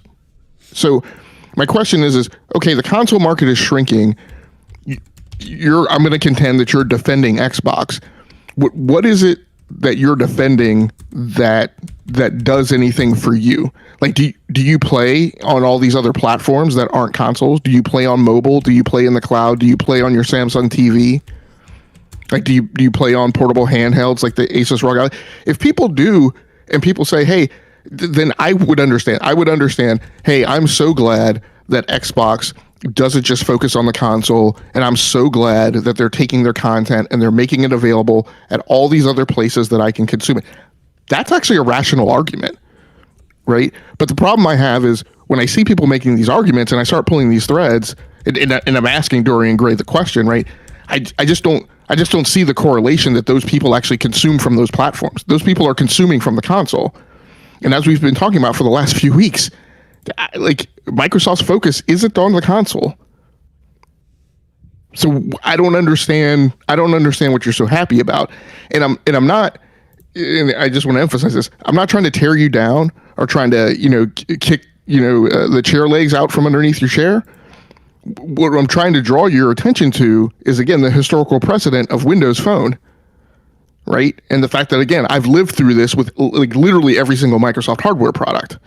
But in particularly with Windows Phone, Microsoft started paying a ton of attention to enabling its software products and improving their performance on other platforms, on iOS and on Android. And the end result of that, while they were doing all this rah-rah and doing all this thing about, hey, we're still with Windows Phone, the end result of it was they fired all the Nokia employees, shut the division down, got rid of Stephen Elop, and said, hey, we're done with phones. And yes, sure, it's great. It's so awesome that Satya went on an interview and said, oh, that was one of my greatest mistakes ever. Him making that statement makes no tangible difference in my ability to access that product and utilize it and gain value from it. Right? I spent a ton of money on Windows phones and loved and enjoyed my time with them, but that product's gone and it's dead. And everything that we're seeing right now is lining up in very similar fashion with Xbox. Yep. So again, I went on a bit of a tirade there. Ignore all that. Get back to answering my question. Are you happy that Xbox is peanut buttering its content everywhere else outside the console and isn't showing the focus on the console? Do you really think that that's like doing something for you? Because and what is it that it's doing for you? Because I don't know what it is and I don't understand it. Yeah, I don't either, man. I don't either. Anyhow, it's past midnight. So do want to go ahead and wrap up the show. I kept the panel an hour later than I typically do. But I want to thank everyone in the live chat who came by to hang out with us this evening. And big shout out to David Faulkner, or Falky as we call him. Big shout out to him. Thank you, Falky, for hanging out with us this evening, or I should say late morning, early afternoon for you. And discussing some of the financials and things like that. But also, Kofi, thank you, sir, for joining us. I didn't mean to keep you late, Kofi. I know it's you and I are in the same time zone, but thank you again, Kofi. I appreciate your time. I don't know if Kofi's still there or not. He's muted. Oh, maybe Kofi's not there. I hope Kofi didn't fall asleep. But big shout out to Creator Kofi. And then big shout out to Slow-Mo Backslap. Couldn't make it today, but appreciate the super chat as well, Slow-Mo. And B-Money, thank you again, sir. If you want to be found, let everyone that can find you. You can find me everywhere. Same name. B Money 101. Great show tonight, guys.